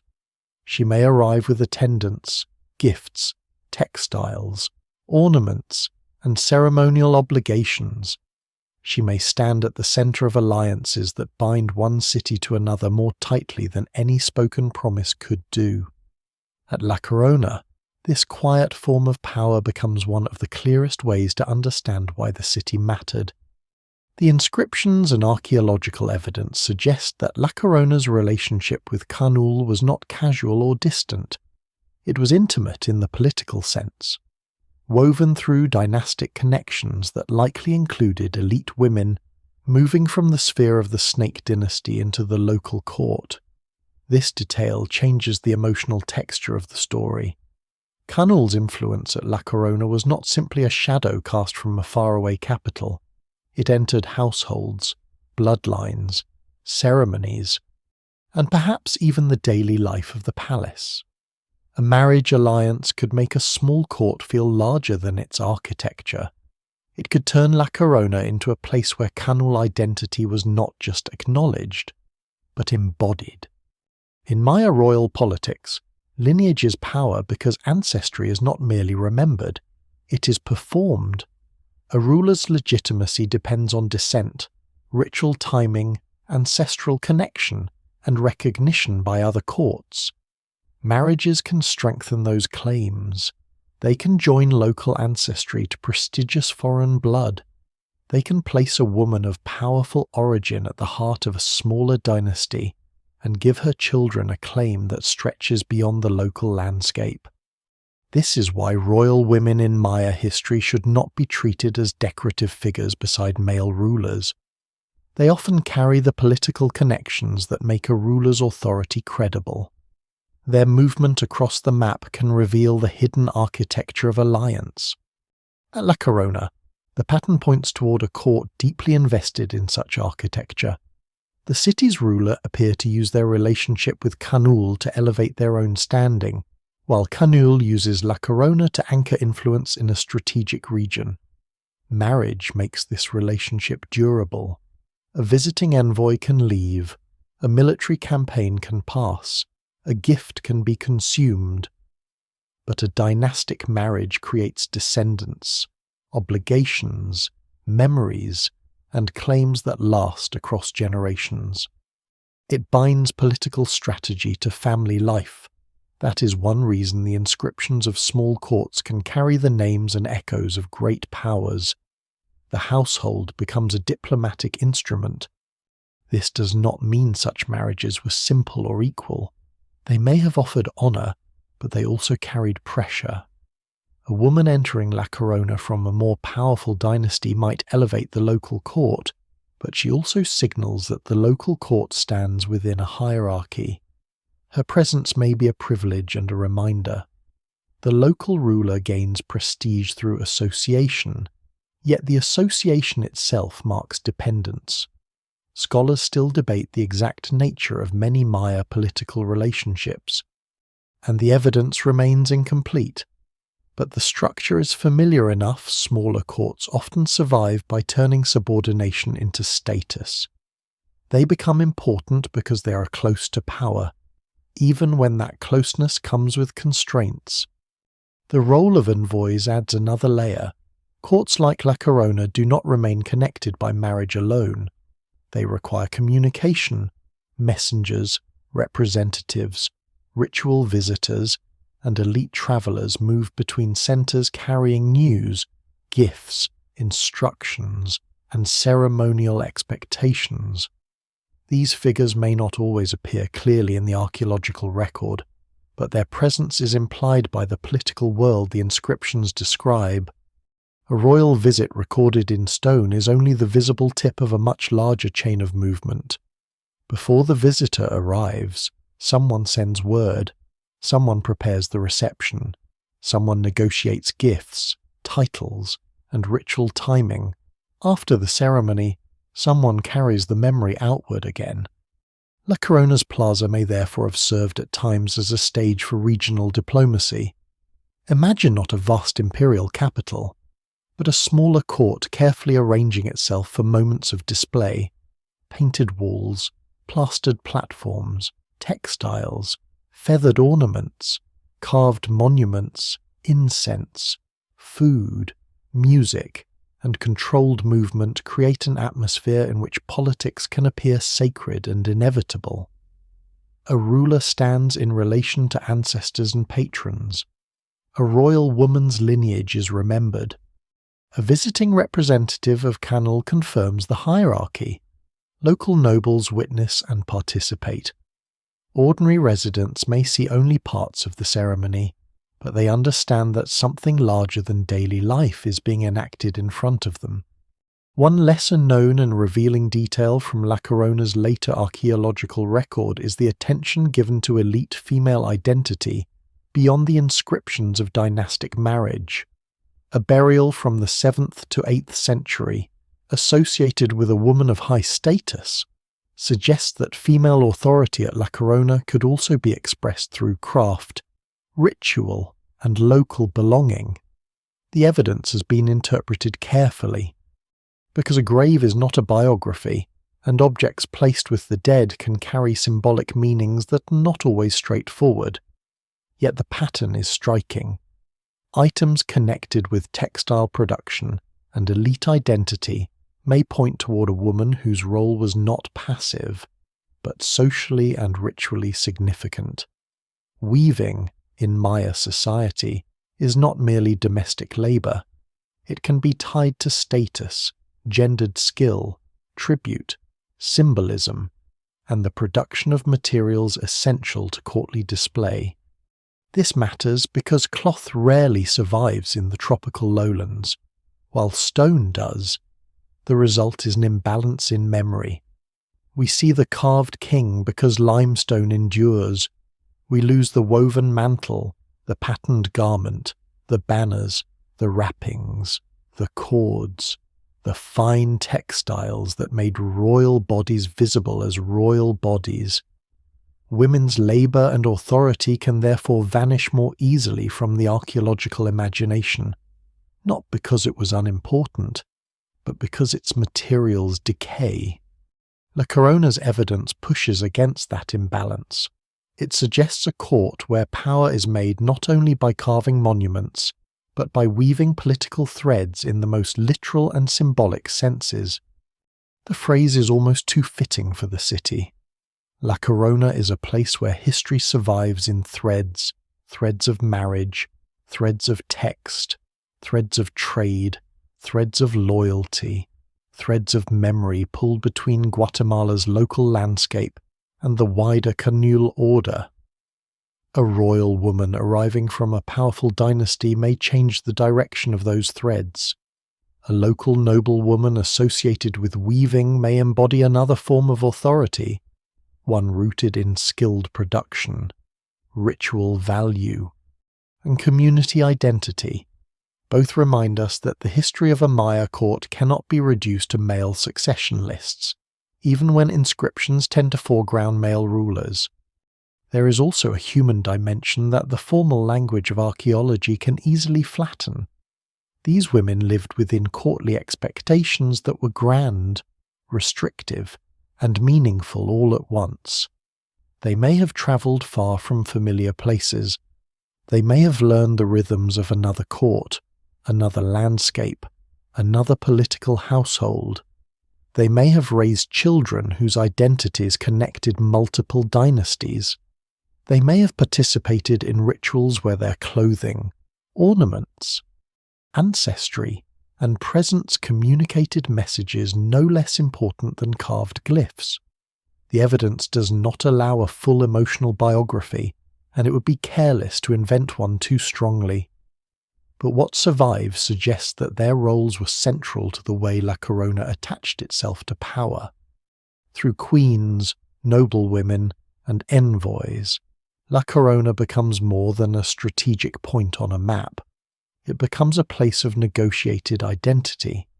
Kaanul's reach is not only imposed from outside, it is incorporated into local life through marriage, ceremony, and prestige. Local authority is not erased, but refashioned. The court of Saknikti presents itself as connected, recognized, and elevated. The city's smallness becomes part of its usefulness. Because a court of this size can be bound closely to a greater dynasty through the careful management of family and ritual. By the time these threads are visible in the record, La Corona no longer looks like a passive dependency. It looks like a city living inside a delicate balance. Its rulers gain stature by standing near Kaanul, while Kaanul gains reach by standing inside La Corona's own dynastic story. Its elite women may carry distant power into local space, while local women help sustain the ceremonial fabric that makes power visible. Its envoys and visitors keep information moving through the forest. The result is a city whose history is not only carved into stone, but woven through people. In La Corona, diplomacy has footsteps, ancestry has weight, and power often arrives not with the crash of conquest, but in the quiet crossing of a royal threshold. Among all the stones of La Corona, one became famous far beyond the usual circles of Maya epigraphy, not because it announced the end of the world, but because many people wanted it to. In the early 21st century, as public fascination with the Maya calendar swelled into books, television specials, internet rumours, and uneasy jokes about apocalypse, an inscription from La Corona entered a strange modern spotlight. It contained a reference connected to the end of the 13th Petén, the same great cycle ending that corresponded to December 21st, 2012. For a brief moment, a damaged stone from a small Maya city in Guatemala was pulled into a global storm of misunderstanding. The irony is sharp. The inscription was never a prophecy of destruction. It was a royal statement about time, legitimacy, and political recovery. To understand why that matters, the modern noise has to be set aside. The Maya long count calendar is one of the great intellectual achievements of ancient Mesoamerica. It is not a countdown clock to annihilation. It is a system for placing events within immense spans of time, using nested cycles that allow dates to be fixed with extraordinary precision. days accumulate into Winal, Tun, Katun, Baktun, and even larger units. The system can reach backward into mythic time and forward into distant futures. Inscriptions use it to anchor accessions, ceremonies, wars, births, deaths, dedications, and period endings. For Maya kings, time is not a blank line. It is a sacred architecture, and royal power is strongest when it appears properly placed inside that architecture. The 2012 fascination grew partly because the end of a Baktun sounds dramatic to modern ears. A cycle completes, a number changes, a great date arrives, in the long count. The completion of 13 Baktuns did mark an important period ending, and ancient Maya texts could treat such endings as ritually meaningful. But meaningful does not mean catastrophic. Calendars turn, cycles complete, ceremonies mark completion and renewal. A modern calendar reaches December 31st and continues into January 1st. No one assumes that the existence of a year-end proves the universe will collapse. The comparison is imperfect, because Maya timekeeping carries cosmological depth far beyond a modern office calendar, but the basic point remains. A cycle ending is not the same as an apocalypse. At La Corona, the relevant inscription appears in a political context, not a doomsday context.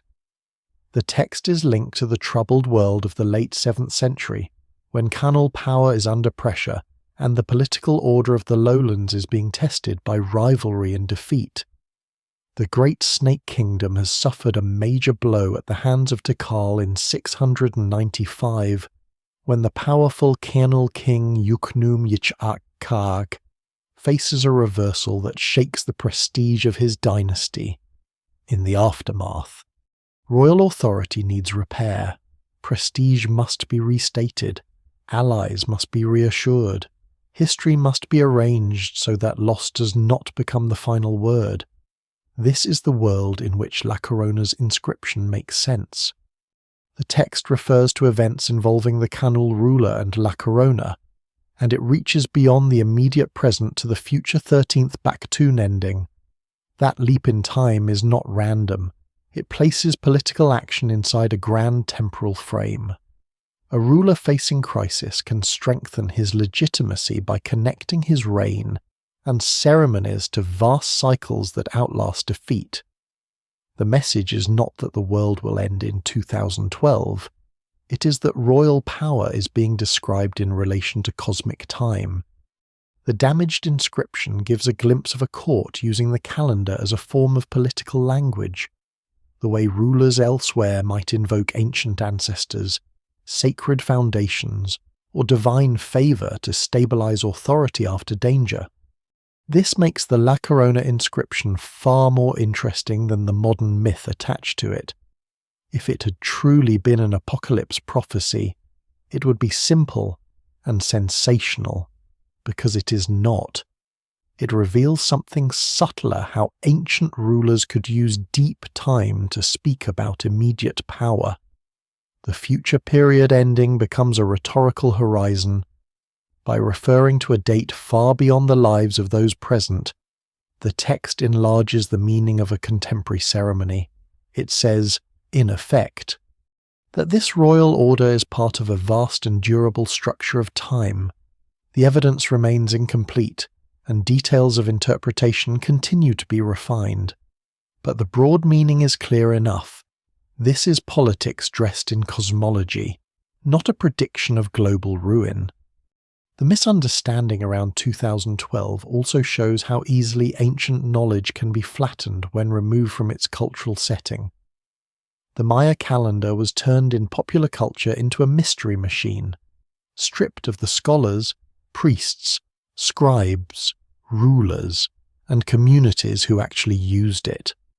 Ancient Maya intellectual life became a backdrop for modern anxiety.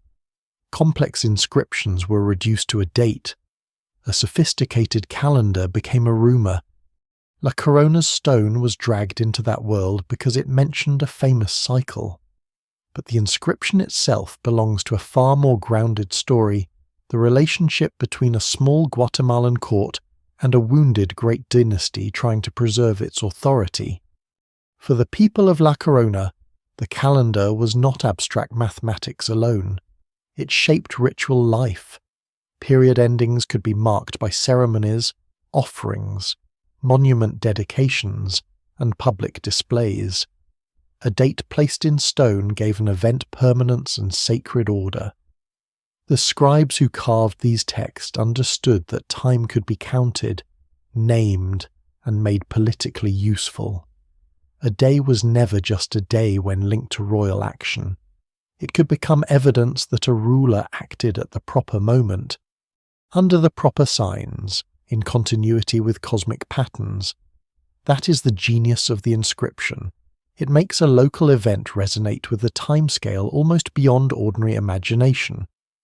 There is a lesser-known lesson here as well. The La Corona inscription became famous largely because of a modern misunderstanding, but that fame helped draw public attention to a site whose true importance lies elsewhere. Many people first heard of La Corona because of 2012, yet the city matters much more for what it reveals about Kaanul strategy, site queue, looting, royal marriages, regional roots, and the rebuilding of Guatemala's ancient history. A misleading modern obsession accidentally pointed toward a genuinely important ancient archive.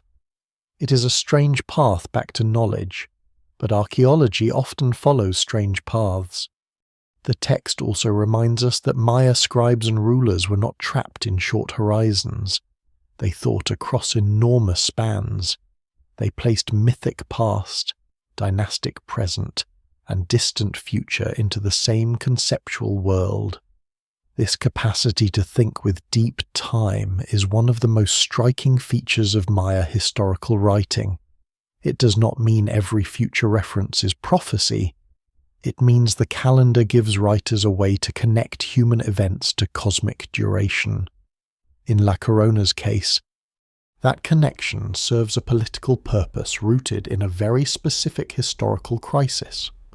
By stripping away the apocalypse myth, the inscription becomes more powerful, not less. It no longer belongs to a failed prediction. It belongs to a real ancient world where power is fragile, defeat must be answered, allies must be held close, and time itself can be carved into the service of survival. La Corona's famous date is therefore not a warning from the end of history. It is a window into how history was made meaningful.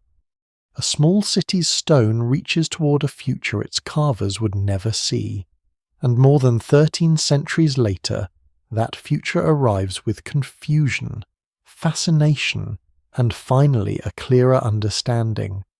The world did not end. Instead, another fragment of La Corona began to speak. The damage at La Corona cannot be understood only by looking at what remains. It must also be understood by imagining what has been removed. A carved panel missing from a stairway, a trench cut through a mound, a broken monument separated from the floor where it once stood, a royal text carried into the art market before archaeologists can record its setting. These absences are not empty. They are active wounds in the historical record. La Corona is one of the clearest reminders that archaeology is not only the study of ancient loss, it is also the study of modern damage done to what survived ancient loss. Looting changes a site in ways that are both visible and invisible. The visible damage is often dramatic enough: pits torn into architecture, walls destabilized, carved stones cut away, floors broken, tombs disturbed, tunnels opened without care for safety or context. At a site like La Corona, where so much meaning depends on inscriptions, the removal of carved monuments is especially destructive. But the invisible damage is even deeper. When looters remove an object, they usually do not record the exact layer, the relationship to nearby objects, the architecture around it, the orientation, the associated deposits, or the sequence in which the object was placed. They take the thing that can be sold and leave behind the relationships that make the thing understandable. This is why a looted Maya monument is not simply a rescued piece of art in a different location. It is a page torn from a book, but worse than that, it is a page torn from a book whose binding, shelf, library, readers, and surrounding archive have also been damaged. A panel can still be beautiful. It can still preserve names and dates. It can still be studied by epigraphers, yet it no longer tells everything it once could.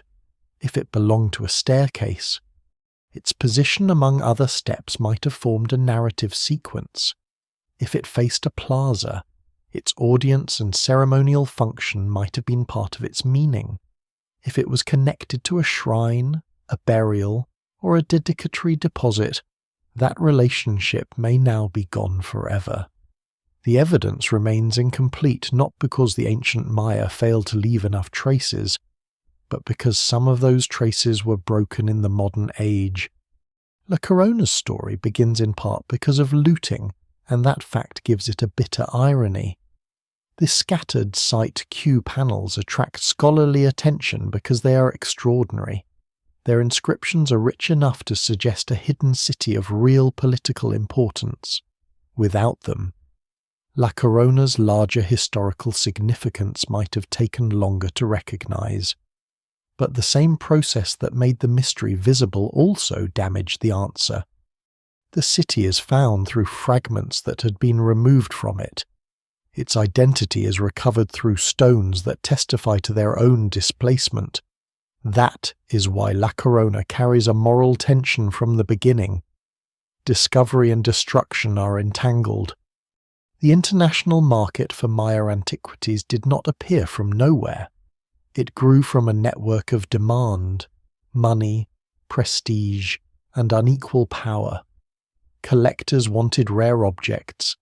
Dealers supplied them. Museums and private buyers sometimes accepted vague or convenient histories of ownership. Remote archaeological zones, often difficult to protect, became vulnerable. Local looters might be the visible actors cutting into a site, but the larger force behind the damage often lies far away, in the desire of wealthy buyers to possess the past as an object. No single explanation fully accounts for every act of looting, because local poverty, weak enforcement, global demand, and historical neglect all play roles. But the result is clear heritage is removed from the communities and landscapes that give it meaning. At La Corona, the damage is particularly painful because the site's carved history is so unusually dense. A small court with many inscriptions is a rare gift to archaeology. Every text has the potential to clarify a sequence of rulers, a relationship with Kaanul, a ceremony, a marriage, a visit, or a political claim. When such texts are ripped away, scholars may still reconstruct part of the story, but the reconstruction becomes harder and less certain. Some missing panels may never be recovered. Others may remain in private hands, unseen or poorly documented. Some may have been cut into pieces. Some may have moved through several owners under false or incomplete provenance. Each missing object is not only a lost artwork, it is a lost coordinate in the map of history. The scars left by looters also complicate excavation.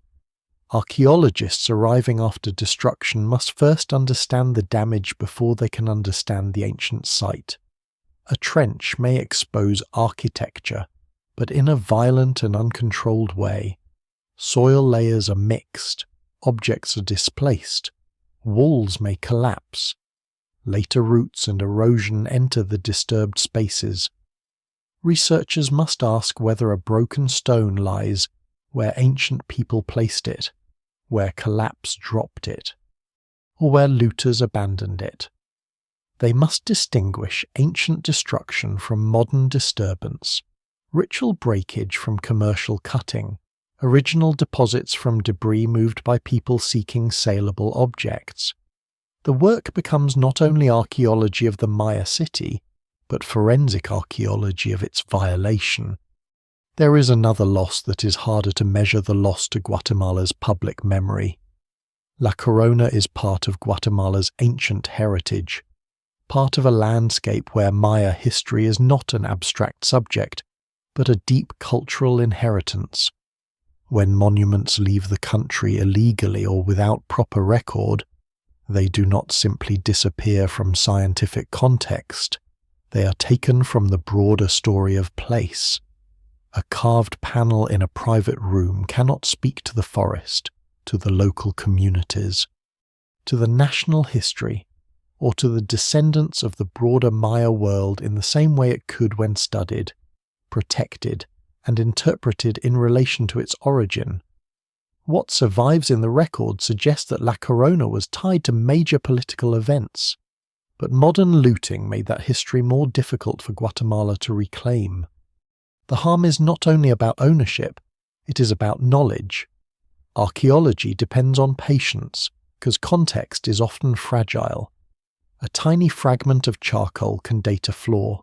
A ceramic sherd can identify a period of use. Soil chemistry can reveal activity areas. The position of an offering can show ritual practice. A sequence of construction layers can reveal how a building changed across generations. Looting tears through this slow archive in minutes. It values the spectacular object and destroys the ordinary evidence that explains it. In doing so, it repeats the very mistake that good archaeology tries to avoid. It treats the past as treasure instead of relationship. And yet, La Corona also shows that damage is not the same as total defeat. Scholars, conservators, Guatemalan authorities, local collaborators, and international researchers have worked to record what remains, protect the site, study the inscriptions, and reconnect displaced material to its probable origin. The identification of La Corona with Site Q is itself a kind of repair, though not a complete one. It does not undo the looting, but it restores part of the broken chain. It allows inscriptions and collections to be read against a real landscape. It gives the forest city back a portion of its stolen voice. It transforms scattered objects from isolated curiosities into fragments of a specific historical world. This work requires restraint as much as discovery. It requires acknowledging uncertainty where context has been lost. It requires resisting the temptation to fill every gap with confident narrative. It requires saying that some things are known, some are probable, and some may never be recovered. That honesty is part of respecting the past. La Corona's story is powerful not because every mystery has been solved, but because the struggle to solve it exposes how easily ancient history can be broken and how carefully it must be rebuilt. The looted stones of La Corona therefore stand in two times at once. In the ancient past, they speak of kings, dynasties, ceremonies, and the white flower city connected to Kaanul power. In the modern present, they speak of collectors, markets, loss, recovery, and the ethics of looking at beauty taken from its home. They are magnificent, but they are also warnings. Every missing panel asks what might have been known if it had remained in place. Every scarred mound asks what ceremony, burial, building sequence, or historical clue was destroyed before anyone could record it. La Corona survived the collapse of its royal court, the return of the forest, and more than 1,000 years of weather. What nearly silenced it again was not time, but human greed in the modern world, and that makes its surviving voice all the more fragile and all the more urgent to hear. The later history of La Corona unfolds under pressure, not a single pressure, not one simple disaster that arrives on a clear date and explains everything, but a gathering weight made from politics, rivalry, environmental strain, and the slow weakening of systems that once held the classic Maya world together.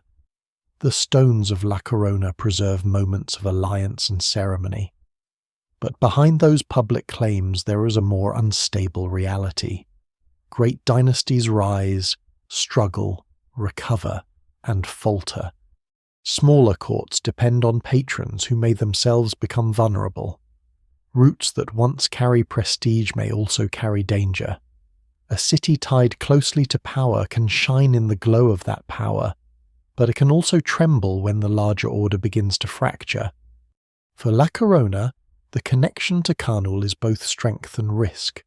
During periods of Snake Dynasty dominance, that relationship gives the city status far beyond its size. It brings royal attention, dynastic marriages, ceremonies, and a place within a regional political design. But no dynasty remains invulnerable. The struggle between Kaanul and Tikal reshapes the lowlands across generations, and when great courts clash, smaller allies are never untouched. A defeat suffered by an overlord can echo through dependent courts. A shift in alliance can change local fortunes. A once prestigious connection can become dangerous if the balance of power turns. The evidence remains incomplete, but what survives suggests that La Corona's political life cannot be separated from the wider rise, expansion, and weakening of Kaanul influence. The great reversal of Kaanul power in the late 7th century matters here. When Tikal defeats a major snake king in 695, it does more than settle a single conflict. It disrupts a political order built on prestige, fear, alliance, and ritual display. Kaanul does not vanish immediately, and it would be misleading to imagine a sudden collapse at the moment of defeat.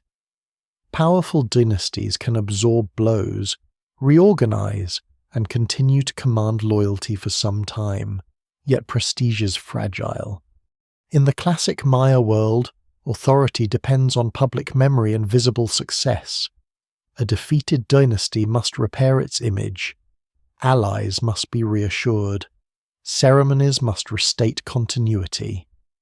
In that tense aftermath, La Corona's inscriptions become especially revealing, because they show the use of time, ritual, and royal presence to reinforce a shaken order. A small court like La Corona may have felt these pressures acutely. Its rulers had invested identity and legitimacy in their relationship with Kaanul. If Kaanul's authority weakened, the local court had to navigate uncertainty. Remaining loyal might preserve old bonds, but it might also expose the city to enemies or isolate it from rising powers.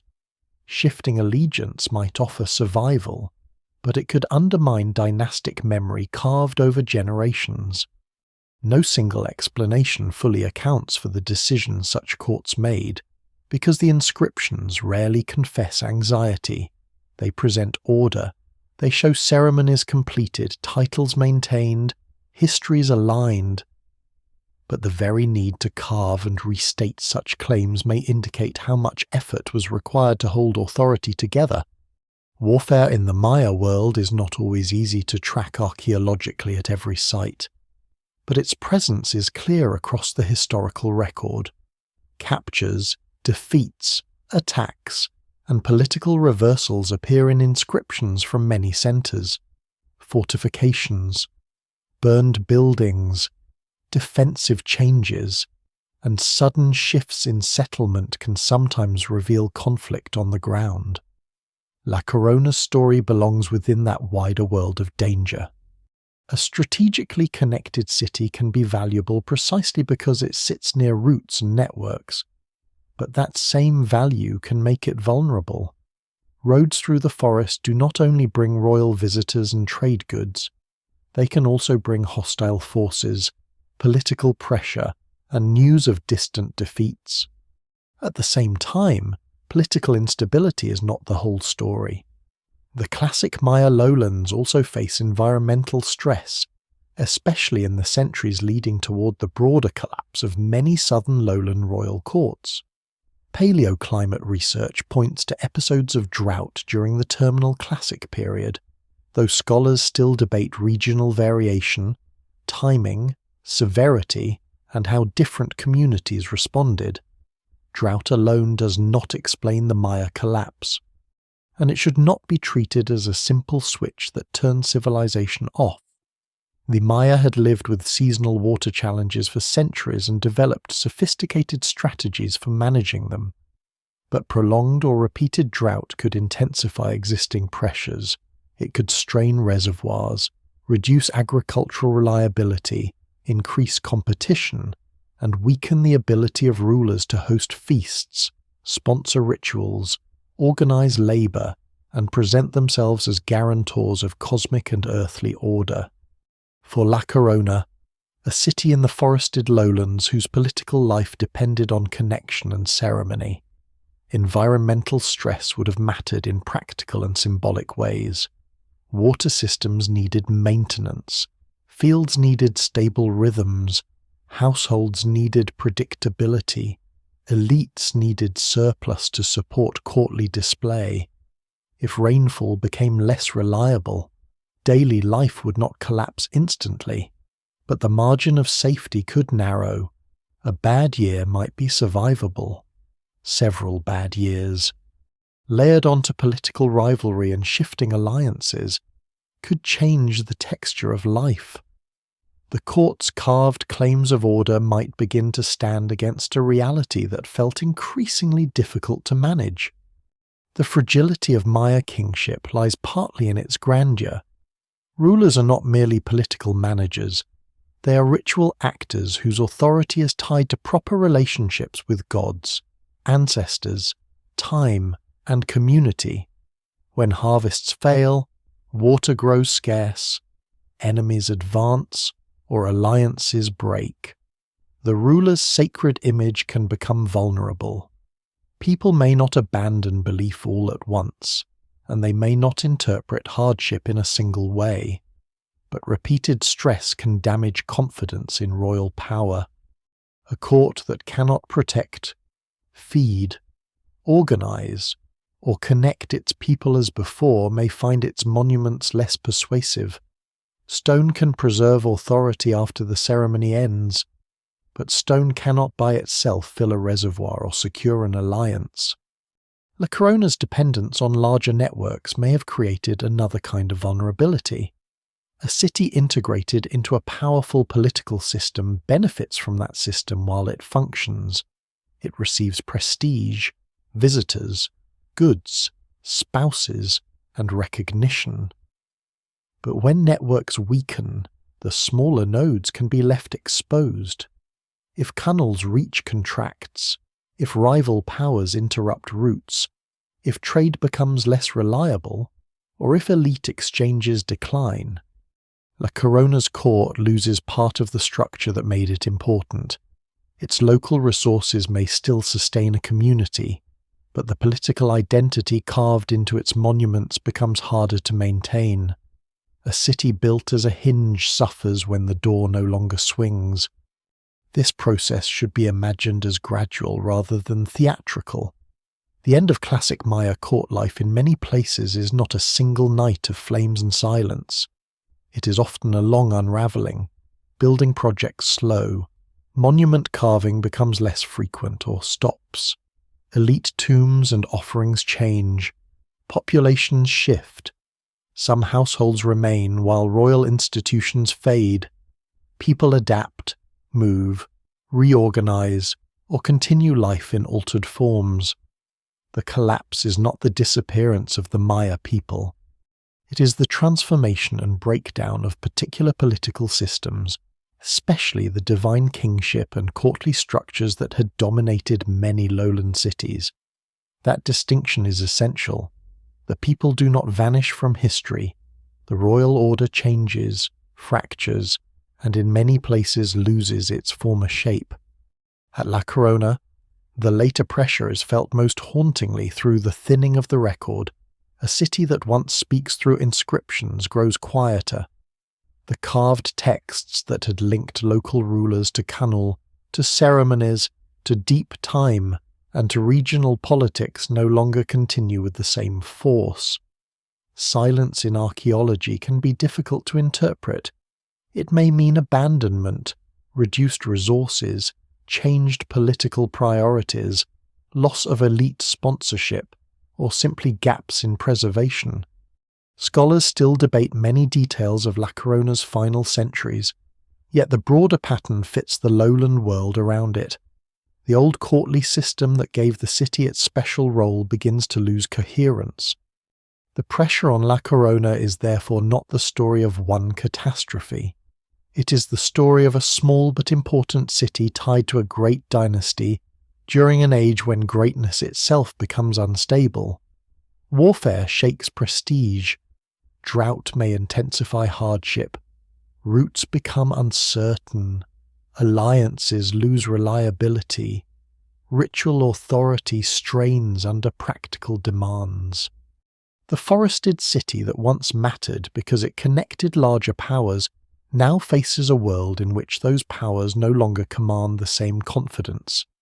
La Corona's stones still remember the ceremonies, the names, the royal ties, and the careful claims to order. But behind them, the ancient system is beginning to crack, not with a single break, but with the slow, dangerous sound of many supports giving way at once. After pressure comes quiet, but not the kind of quiet that arrives in a single moment. La Corona does not vanish like a lamp blown out in darkness. It fades the way many ancient cities fade, unevenly, reluctantly, with people still moving through familiar spaces while the old meanings weaken around them. A plaza that once held ceremonies may still be crossed for practical reasons. A building whose walls once framed elite display may stand partly damaged, partly remembered. Households may continue to cook, repair, plant, and visit neighbours even as the royal court loses the strength to commission monuments or summon distant allies. Collapse, when seen closely, is often less like an ending than a long change in what a place can no longer do. The most haunting sign of that change is silence in stone. For centuries, La Corona's court had carved its importance into limestone names, dates, dynastic ties, ritual events, links to Kaanul, claims to time, power, and memory. Then the voice grows thin. Monument carving slows or stops. Public texts no longer renew the same political world. The city that once spoke through inscriptions becomes harder to hear. This silence should be handled carefully, because absence is not always simple evidence. A missing inscription may mean a monument was never made, or that it was destroyed, buried, looted, reused, or still waits undiscovered. The evidence remains incomplete. Yet across the Maya lowlands, the decline of carved royal histories often marks a deep transformation. The old courtly system is losing the resources, legitimacy, or social need to keep speaking in its familiar way. What happens to the people when the stones stop speaking is more difficult to see. Royal history prefers sharp events, but ordinary life often continues through adjustment. Some families may leave, some may remain. Some buildings may be abandoned while others are reused. Agricultural fields may shift, paths may change, ritual practices may move to smaller scales. The great ceremonies that once tied La Corona to Kaanul and to the immense architecture of Maya time may fade. But daily acts of survival do not require a king to announce them. People can live in the shadow of a fallen court for a long time. They can carry water past monuments whose texts no longer govern the future. They can remember names no archaeologist will ever recover. The end of La Corona's royal life belongs to the broader transformation of the southern Maya lowlands during the Terminal Classic period. Across many regions, powerful courts weaken, populations shift, and monumental building declines. Some cities experience conflict, burning, political rupture, or abandonment. Others change more slowly. Some communities endure in altered forms. No single explanation fully accounts for this vast pattern, and responsible archaeology avoids the old mistake of imagining one universal collapse caused by one universal disaster. Drought, warfare, trade disruption, elite competition, population pressure, environmental strain, and ideological failure may all contribute in different combinations. La Corona's decline must be placed inside that complexity. It is part of a world in which many supports fail at once, but not everywhere in the same order. For a city like La Corona, the weakening of external ties may have been especially damaging. Its prestige had depended heavily on connection to Kaanul, to royal marriages, to regional roots, to visitors, to political memory larger than the local settlement. If those connections frayed, the city's special role became harder to sustain. A great capital can sometimes survive by drawing on its own massive population and resources. A smaller diplomatic court is more vulnerable when the network around it breaks. La Corona may still have had land, water systems, households, and local traditions, but the reason its kings mattered in stone was tied to a wider order. When that order faltered, the court's voice lost much of its force. The physical city would have changed slowly. Plaster cracked, roofs failed, wooden beams decayed, rain entered rooms once kept clean, roots found joints between stones, mounds formed as buildings collapsed inward and accumulated soil. A palace does not instantly become a ruin. It becomes one through neglect, reuse, weather, and memory. At first, people may know which structure was once important. They may point to it, avoid it, take stone from it, or make offerings near it. Later generations may remember less. The forms remain, but their names fade. The city becomes a landscape of old places rather than an active royal centre. The forest's return is often imagined as conquest, but it is also ecology doing what ecology does. Seeds fall in cracks. Small plants become larger plants. Leaf litter deepens. Animals cross plazas without knowing they were plazas. Rain polishes expose stone and dissolve soft surfaces. Termites, fungi, roots, and time enter the architecture. The canopy does not hate the city. It simply grows. Human order withdraws, and the forest resumes its long conversation with soil and stone. In this sense, La Corona is not buried by a single catastrophe. It is absorbed by continuity far older than its royal court. Yet abandonment is not the same as disappearance. The Maya world does not end when classic royal courts collapse. Maya peoples continue, transform, migrate, rebuild, remember, and create new political and cultural realities across the centuries. This is essential to say clearly, because popular stories too often turn Maya collapse into a vanishing act. The divine kingship of cities like La Corona may fall silent, but Maya life continues beyond that silence. Languages, agricultural knowledge, ritual traditions, communities, and identities persist in changing forms. What disappears at La Corona is not a people, but a particular courtly order, a particular way of carving power into time. The silence after collapse also changes how the site is seen by later eyes. Without active maintenance, buildings become mounds. Without legible public memory, inscriptions become marks. Without a living court to explain them, monuments become vulnerable to misunderstanding, neglect, and eventually looting. The same forest that protects the ruins by hiding them also makes them difficult to guard. Centuries pass. The city's royal names sleep in stone. The ancient place name Sac Nicte falls out of common recognition. When modern looters arrive, they do not enter a living city with guardians of its meaning. They enter a damaged archive whose protection has depended too long on remoteness. There is a sadness in this, but also a strange endurance.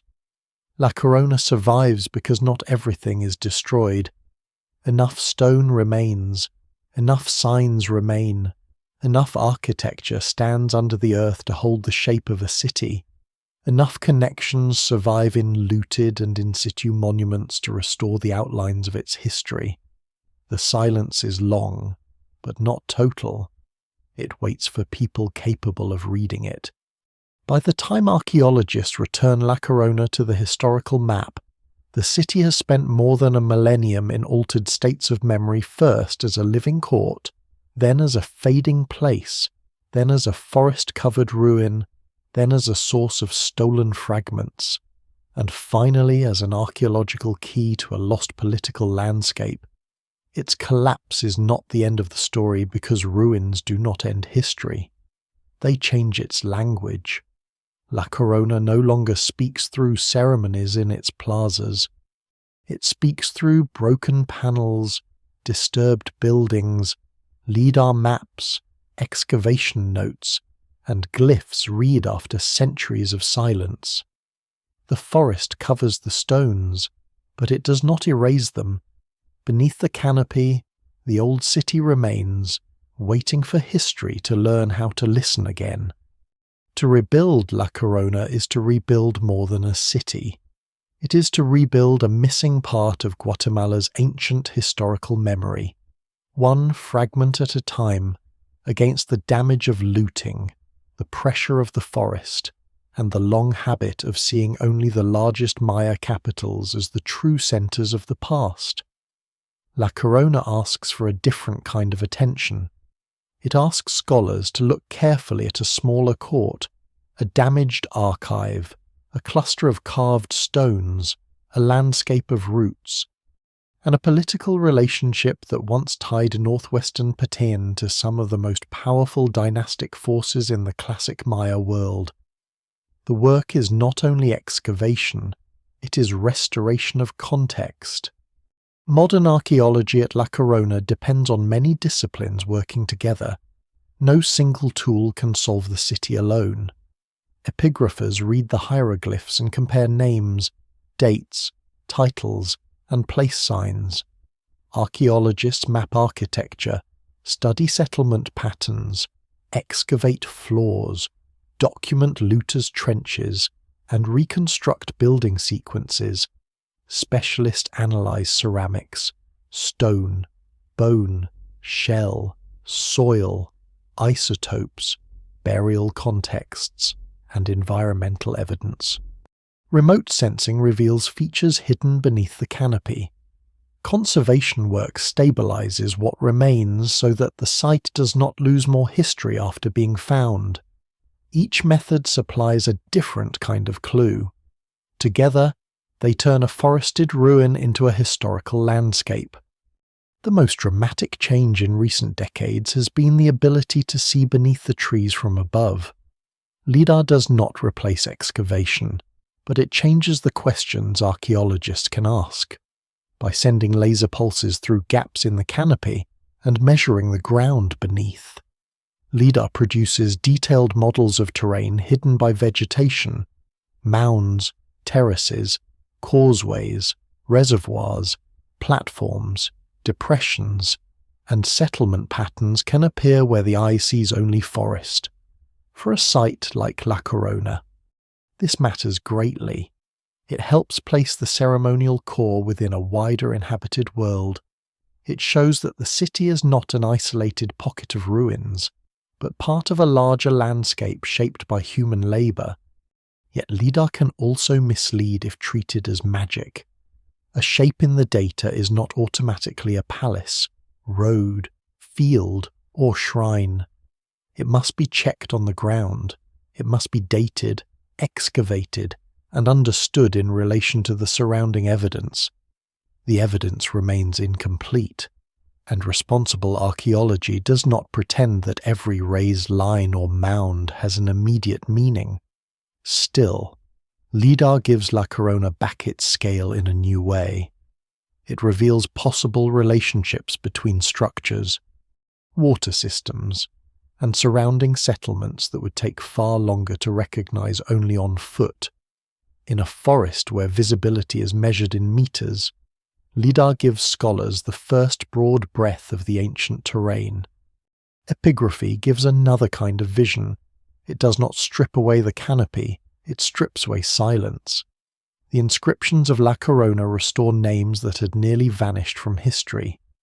They identify the ancient place known as Sac Nicta, the white flower.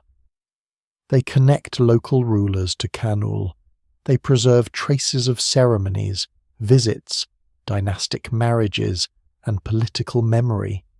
When an inscription on a looted panel matches names or titles found on monuments still at the site, a broken archive begins to reconnect. The process is painstaking because Maya texts are formal, abbreviated, and sometimes damaged. A glyph may be eroded, a date may be partial, a name may depend on comparison with other text from distant sites. Scholars still debate details, but the larger achievement is extraordinary. A city once known through scattered objects gains a historical voice. This work also corrects older assumptions about power. For a long time, attention naturally gravitated toward the largest and most visually imposing Maya centers: Tikal, Calakmul, Palenque, Copan, and other great cities seemed to dominate the story because their buildings and inscriptions were so impressive. La Corona does not compete with them in scale. Its importance lies in showing how great power actually functioned through smaller places. The Snake Dynasty's influence becomes clearer when scholars study not only the great court of Calakmul, but also the smaller nodes that help sustain its reach. La Corona is one of those nodes. It shows that Guatemala's ancient history cannot be written only from the tallest temples. It must also be written from the strategic edges, the allied courts, the places where marriages and ceremonies carried power quietly across distance. The rebuilding of La Corona's history also has national and ethical significance. Guatemala holds one of the richest Maya archaeological landscapes in the world, but many of its sites have faced looting, environmental threat, and limited protection. Reconstructing La Corona is therefore not simply an academic project. It is part of recovering heritage that was damaged when carved stones were removed and sold. It is part of returning meaning to objects that has been treated as isolated art. It is part of showing that the past belongs not to collectors, but to landscapes, communities, and histories that deserve protection. What survives in the record suggests that La Corona was a key to understanding a larger political world. Modern research helps ensure that this key is not lost again. There is a quiet humility in this process. Archaeologists do not arrive and instantly restore the city to full clarity. They work in seasons, trenches, maps, drawings, photographs, databases, and cautious interpretations. A field season may answer one question and open 5 more. A broken panel may confirm a place name but leave the identity of a ruler uncertain. A burial may suggest status, origin, and role, but not a full biography. An architectural group may show phases of construction, but not every ritual once performed there. La Corona's reconstruction is cumulative, and that is part of its power. It teaches that history is not always recovered in one revelation. Sometimes it returns as a slow accumulation of careful facts. Conservation is equally important because discovery can create danger. Once a site becomes known, it may attract more attention, some of it unwanted. Monuments must be protected. Excavated architecture must be stabilized or reburied carefully. Documentation must be thorough enough that, Even if weather or future damage occurs, information survives. Local collaboration and institutional support matter, because no archaeological site can be protected only by scholarly interest from far away. The ruins exist in real landscapes with real communities, real economic pressures, and real environmental challenges. Protecting La Corona means thinking not only about the ancient city, but about the modern conditions that surround it. The result is a more layered understanding of Guatemala's lost history. La Corona reveals that the northwestern Petén was not a marginal zone sitting quietly outside the great dramas of the classic period. It was a region of movement, alliance, and political importance. Through La Corona, scholars can trace Kaanul's reach, see how smaller courts were woven into larger designs, and understand how local rulers used outside power to strengthen their own authority.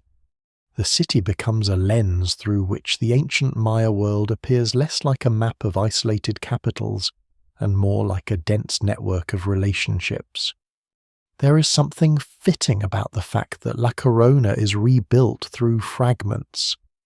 The city itself seems to have lived through connection, a local court connected to Kaanul, a small settlement connected to regional roots, a place name connected to scattered panels, a damaged site connected to modern scholarship. Its recovery follows the same pattern. One fragment alone is not enough. A glyph needs a building needs a map needs a landscape needs history.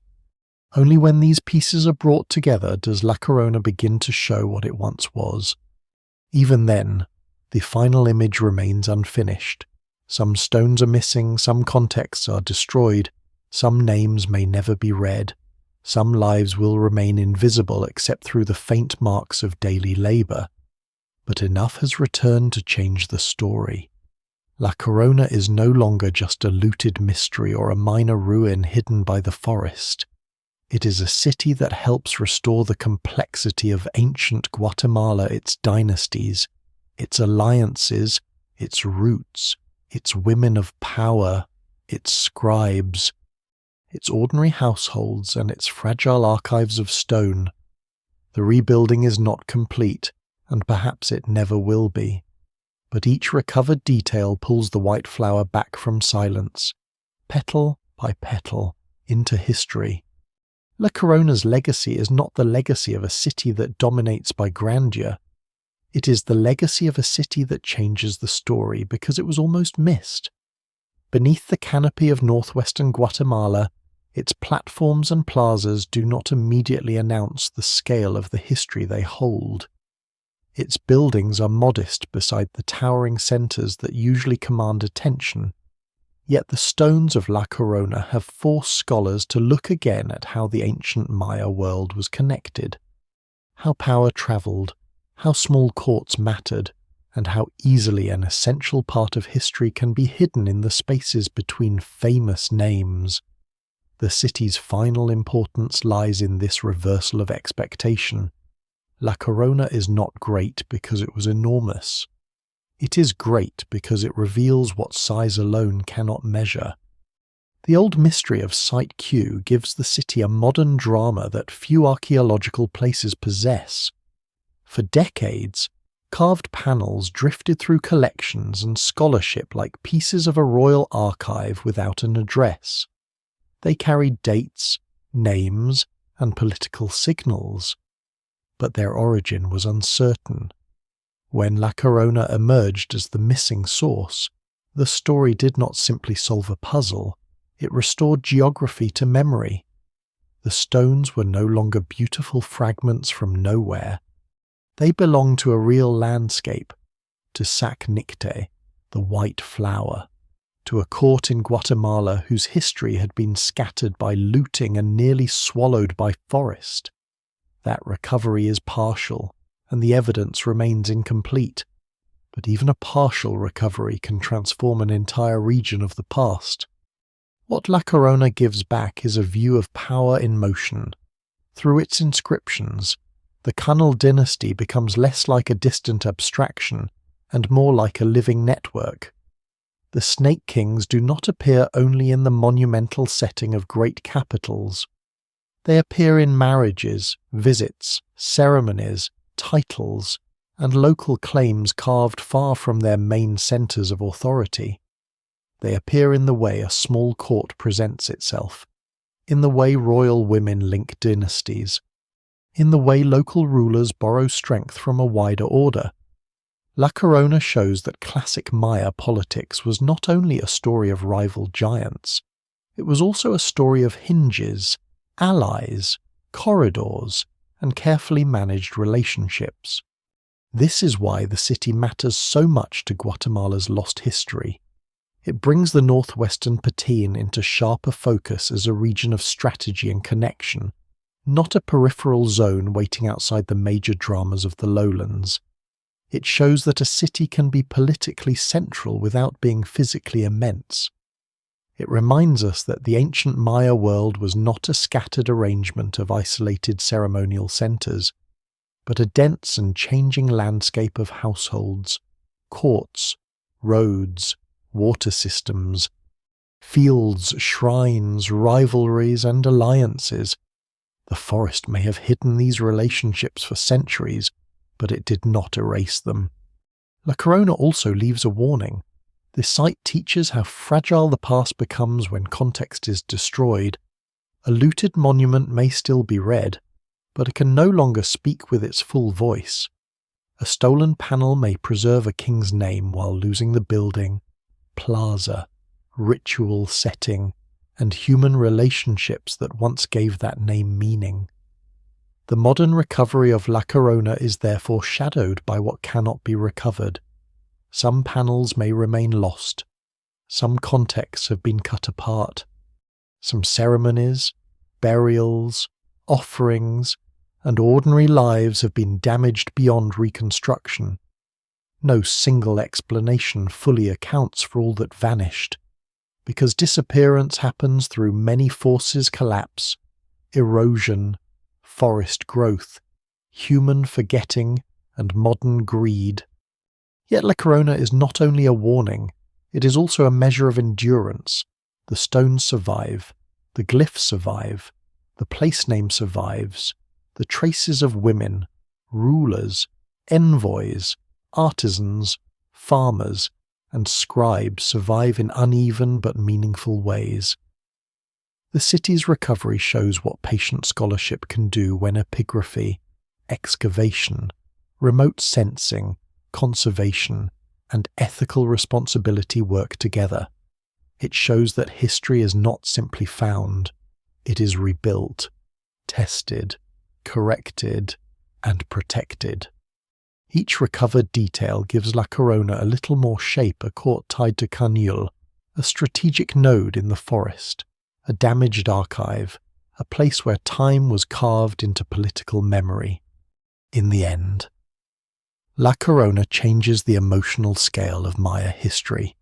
It draws attention away from the idea that only the greatest cities matter and toward a more subtle truth. Civilizations are held together by many kinds of places. Some are capitals, some are borderlands, some are trading centers, some are ritual nodes, some are small courts whose importance depends on connection rather than conquest. If one of these places disappears from the record, the whole pattern becomes harder to see. La Corona was one such missing piece. When it returns, the map changes.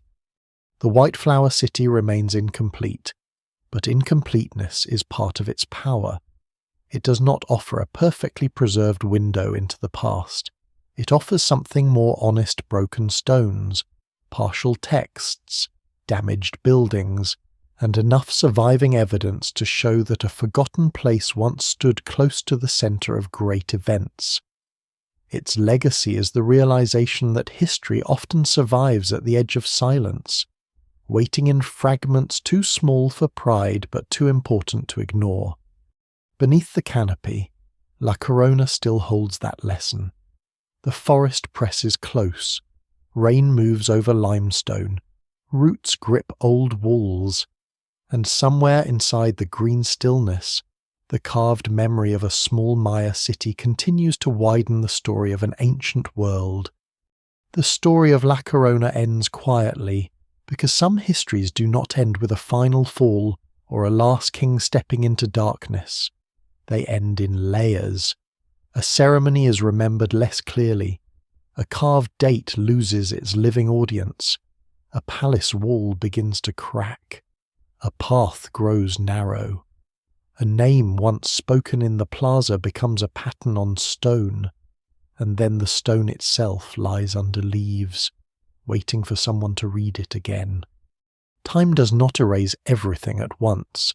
It softens edges. It changes voices into traces. It turns royal courts into mounds and public monuments into puzzles. It lets the forest return, not as an enemy, but as a patient presence moving through the spaces people leave behind. At La Corona, the canopy becomes a kind of second sky over history. It hides the city, protects it, damages it, and frames it in silence. What remains is fragile, but it is enough. Enough to know that a small Maya court once stood in the shadow of powerful dynasties.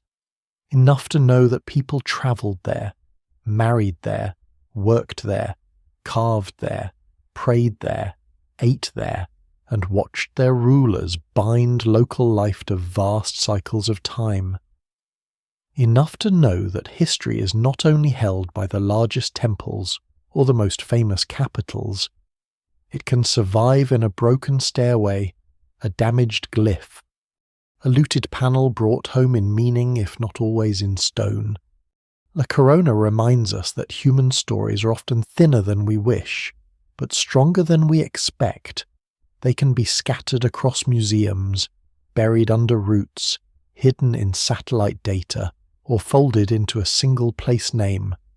They can be harmed, misunderstood, and nearly lost, yet sometimes, after centuries of silence, they return. And so the final image is not of disappearance, but of listening. The forest is still. The air is warm. Limestone rests beneath moss and shadow. A city once called the White Flower lies beneath the green roof of Guatemala, no longer fully lost, not fully recovered, but present again. Its stones do not speak loudly. They do not need to.